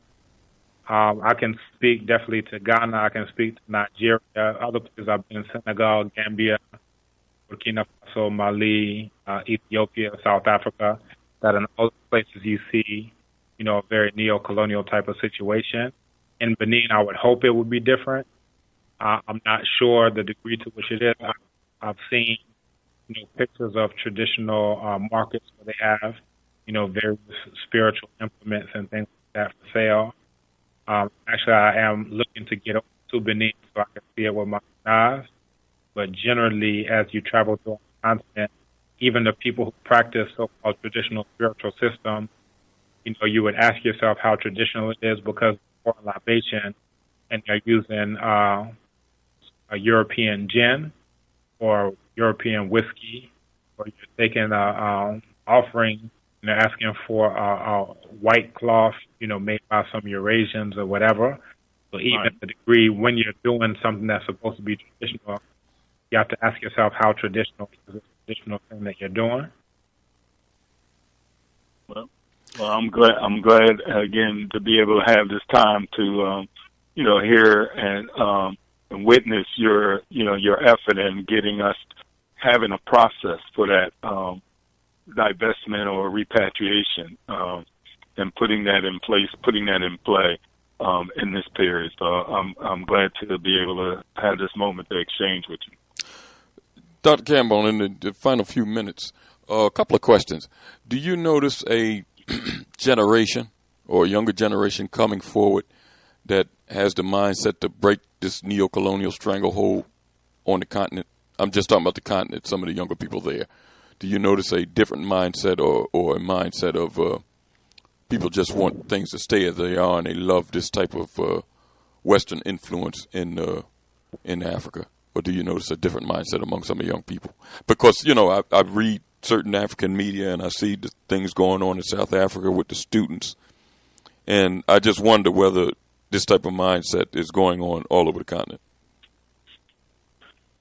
For the most part, where we find, Africans who are here interested in African liberation, they will tend to be my own students at the university.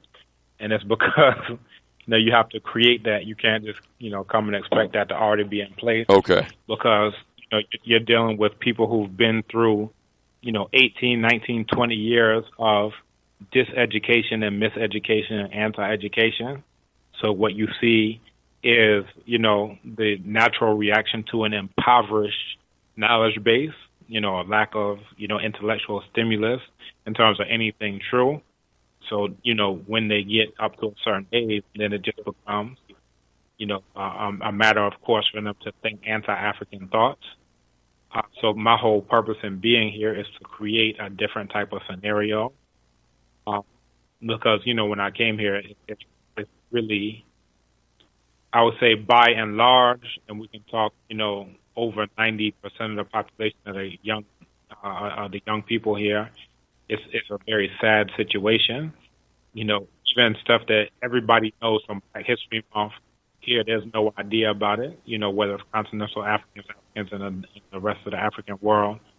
You mentioned, and I actually gave a talk on this, it should be ready very soon, on Decolonizing the Academy, where I went through the names of about 12, different great Africans, the audience, and these are all kinds of Africans. They had never heard of a single one. But then side by side, I mentioned Ptah Hotep. This is the author of the oldest book in the history of the world. They never heard of him. But then I asked them Shakespeare. Yes, they all heard of him. Lincoln's from Haiti. They never heard of him. But who he defeated, they heard of him. So, this is the situation that we're in. And if we want Africa to be in existence, the Africa is Africa that we create. Recently, we had this movement, Gandhi must fall. So the Indian government put this Gandhi statue here on campus. For those who aren't aware, Gandhi was a rabid anti-African racist. So, we started a movement just to sensitize people on this. And it was very positive. The youth were like, yeah, this should go. We didn't know about this. As soon as they know better, they're willing to do better. Mm-hmm. On the other side, our colleagues, our neo-colonized colleagues were like, no, let it stand because Gandhi was great and blah, blah, blah. I saw a movie that said us, so it must be true. So, we had a counter from some of our house girl colleagues here, and this is what we're dealing with. So, we don't shy away from it. This is the situation that we're in. We have Hutus, we had our Blaise Compaoré, we had our Kotokas, airport is named for here in Ghana, our sellouts, whatever we want to call them. But this is intellectual warfare. Well, I do notice that a lot of the dissatisfaction with the way things are coming from college campuses on the continent, and the same thing here. So I guess the old saying, knowledge is power, kind of. Whether it's here or on the continent, it goes without saying. Before you go, Dr. Kambon, what other countries, because they don't let black folks know what's going on the continent. It's always some type of propaganda. And people that's supposed to let black folks know, which is their black representatives in government, they don't let them know. But you tell us, what countries over there have a open door policy or a repatriation type of policy to blacks that want to come back to the continent, besides Ghana, that you know of? Well, right. So Ghana doesn't have a repatriation policy per se, but out of the countries that I've been to, Senegal has a system where you can go in without a visa. So that's one. The other countries I've been to, South Africa also has more of an open door policy where if you have a U.S. passport, you can do that. Now, another level of divestment is also enunciation of U.S. citizenship and getting rid of that passport. But for those who plan on holding on to the passport, these are the two that had that type of system. Other places that I've been to where I can speak from experience, Ethiopia, you need a visa for that. Nigeria, Burkina, Mali, Gambia, so you can get into Senegal without a visa, but you can get a visa for Gambia there at the border. So those are the countries that and then I went to Egypt as well, and of course you need a visa for that one. There are other countries, I know Equatorial Guinea, I read an article saying that one had an open door policy. Also, I read an article from a brother who repatriated to Zimbabwe. And he was also, I'm not exactly sure what the logistics of that was, whether or not you needed a visa, but he was talking about his experiences repatriating and, making it seem like it was something that was, somewhat of an easier process. So those are the ones I can speak to from experience. Otherwise, you can research. Okay. Listen, I want to thank you, Dr. Kambon, for being with us. Again, before you leave, give out those sites again where people can join up and participate in the Sankofa journey. Also, BB2 Mikasa, and also you can also forward with me both that information. Now I can make sure that it's posted. I think you did send it to me on it, but you just forward it to me the way you forwarded some of that other information earlier. But give out any information that you want to before you leave us this evening. Okay. So my sister called in. Let's start off with letsbuyblack365.com.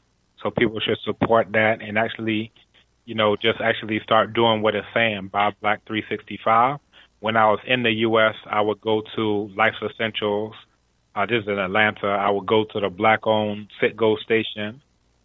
Here it's much easier because, you have to go out of your way not to buy Black-owned, get a Lebanese or whatever. Okay. So let's look at that. Let's buy Black 365. bb2mikasa.com. I'll spell that ABIBITUMIKASA.com. When you go to the site, click on the forums, and that's what we've been speaking about, where you can interact with other African people. Go to the site, click forums. Also, you can type that into either the Play Store or the App Store. Download the app directly. And can you post information and pictures and things of that nature? Yes, you can. You can post videos, pictures, everything. Good. So, it's a full-blown, site for African media, the antisocial Eurasian media that we, support. And when we support them, we can't say that we don't like black people getting shot because we're giving our money to the Europeans. They have a decision of what they're going to use that money for, building prisons, bombing Africa, and so forth and so on. So. Okay. And the Sankofa journey. Right, and sankofajourney.com. Let me definitely not leave that out. SANKOFA, then journey, sankofajourney.com. And definitely we want to get Africans coming to the continent and making it real. It's one thing to hear somebody tell you about, Africa this, Africa that. But for you to actually be on the ground, sometimes for the first time in over 300, 400 years, that anyone in your bloodline has been back here in your motherland, the place you came from. So, it's definitely a very powerful thing. It's a spiritual experience. So we want people to experience that one as well. Dr. Kambon, I want to thank you for being with us. I know we kept you up late. It's very late. It's early in the morning over there in Ghana. But thanks for being with us. No problem. And when you said time for an awakening, I actually took a nap, and I definitely had to wake up. So now it's time for a sleepening. Thank you, brother.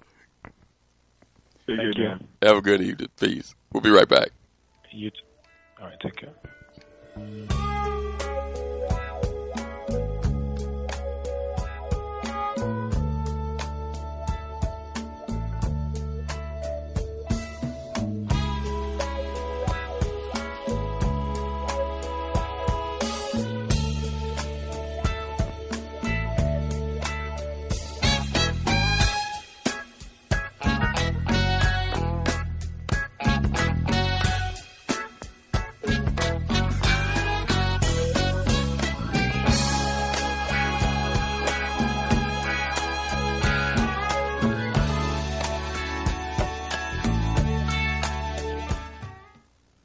You are tuned in to the Black Talk Radio Network. For podcasts and live program scheduling, visit us on the web at blacktalkradionetwork.com.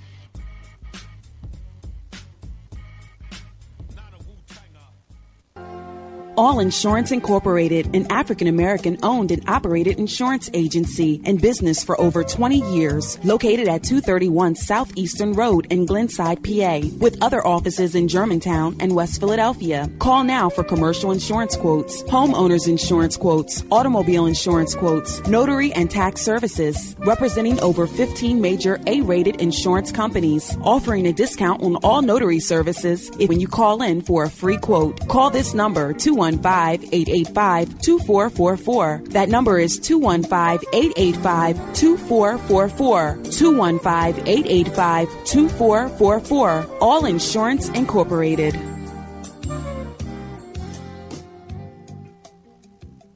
Before your roof becomes unruly, call Dooley. Dooley Brothers, specializing in shingle, rubber roofs, gutters, downspouts, and vinyl sidings. Call for your free estimate today. 215-224-3882. That's 215-224-3882. Dooley Brothers Roofing, the roofing experts you can trust. That number again, 215-224-3882. 215-224-3882. Before your roof becomes unruly, call Dooley. Peace. This is Professor Griff from Public Enemy. People keep saying black people need to do this and black people need to do that. Well, frankly speaking, I think it's a whole lot of talk, a whole lot of philosophy, and a whole lot of head nodding. But where is the action? I'm suggesting everyone that's within the sound of my voice, we need to get on board with this national black economic empowerment movement. Let's Buy Black. 365.com. That's Let's Buy Black, 365.com. This is Professor Griff from Public Enemy, and I'm out. Peace. History is a clock that people use to tell their political and cultural time of day. It is also a compass that people use to find themselves on the map of human geography. History tells of people where they have been and what they have been, where they are and what they are. Most important, history tells a people where they still must go and what they still must be. The relationship of history to the people is the same as the relationship of a mother to her child.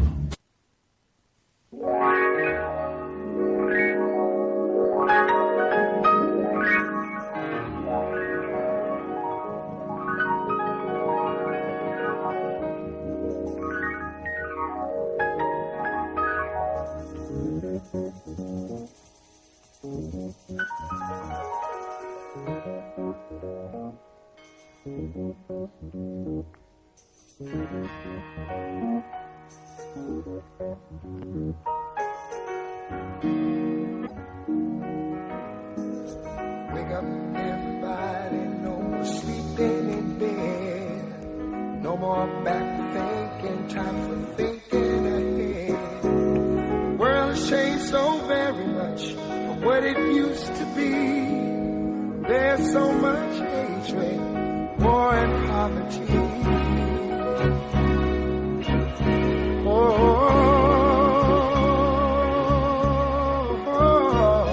Wake up, all the teachers, time to teach a new way. Maybe then they'll listen to what you have to say. They're the ones who's coming up, and the world is in their hands.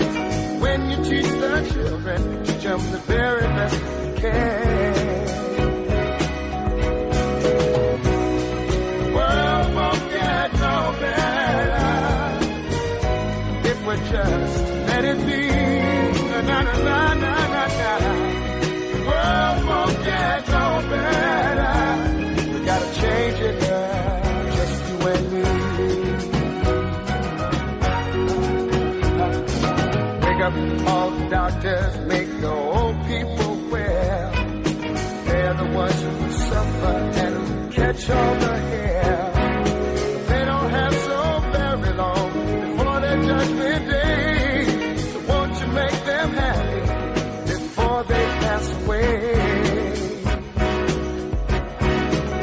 help all the builders, time to build a new land. I know we could do it if we all lend a hand. The only thing we have to do is put it in our mind. Surely things will work out. They do it every time. The world won't get no better if we just let it be. The world won't get no better. We gotta change it, yeah, just you and me.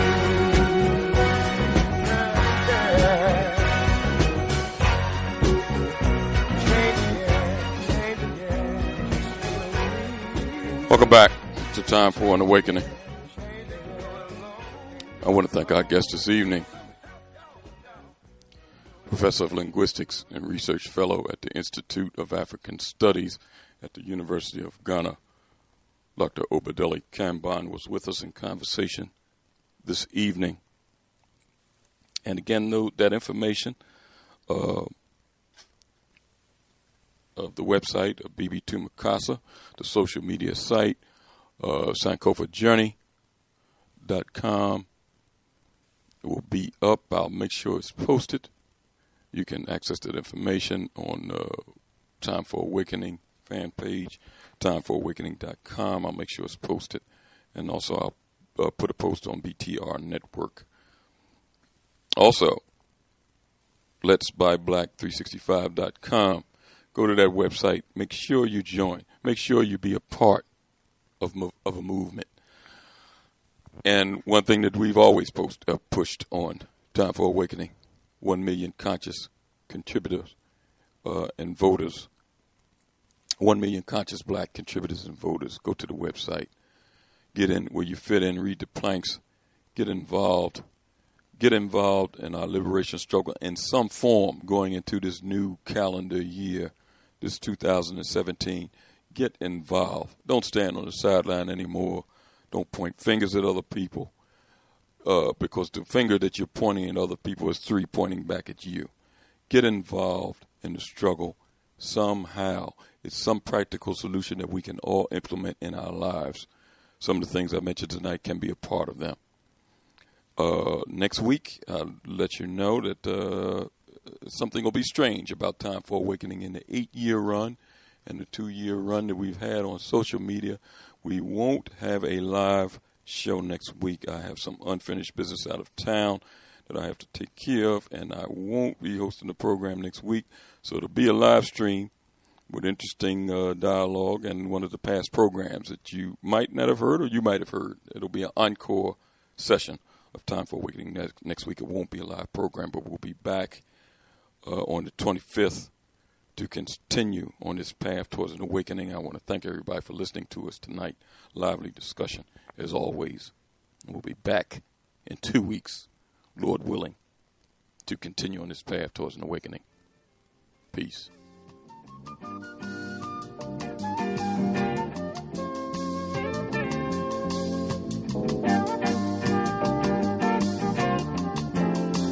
If you're driving through the country on a lazy afternoon,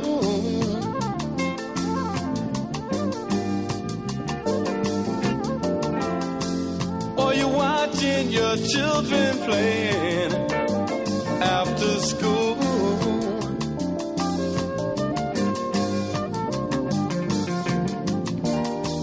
they seem to be so unaware of, I know, the things that they'll soon have to take care of.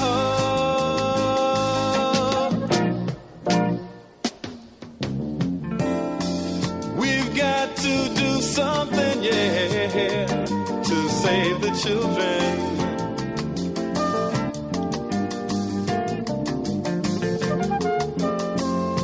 Soon it will be their turns to try and save the world.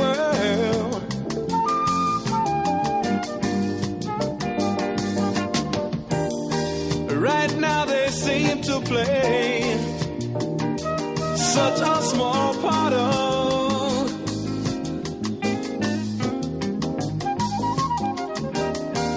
the things that they'll soon be right at the heart of.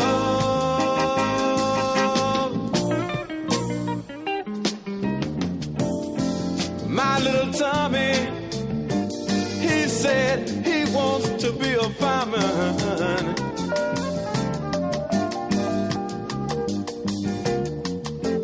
And little Mary, she said she got to teach school.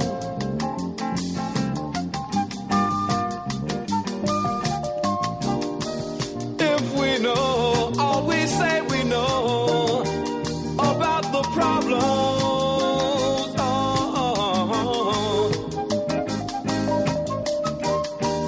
why can't we do something to try and solve them?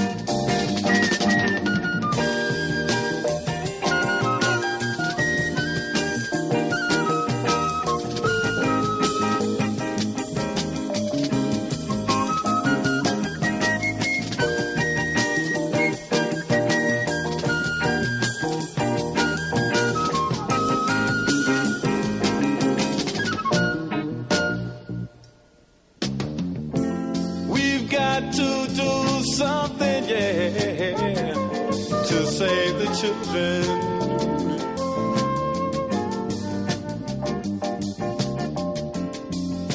Soon it will be their turns to try and save the world.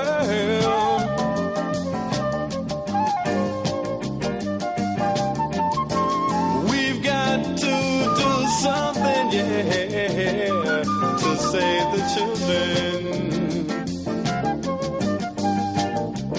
To save the children. To save the children.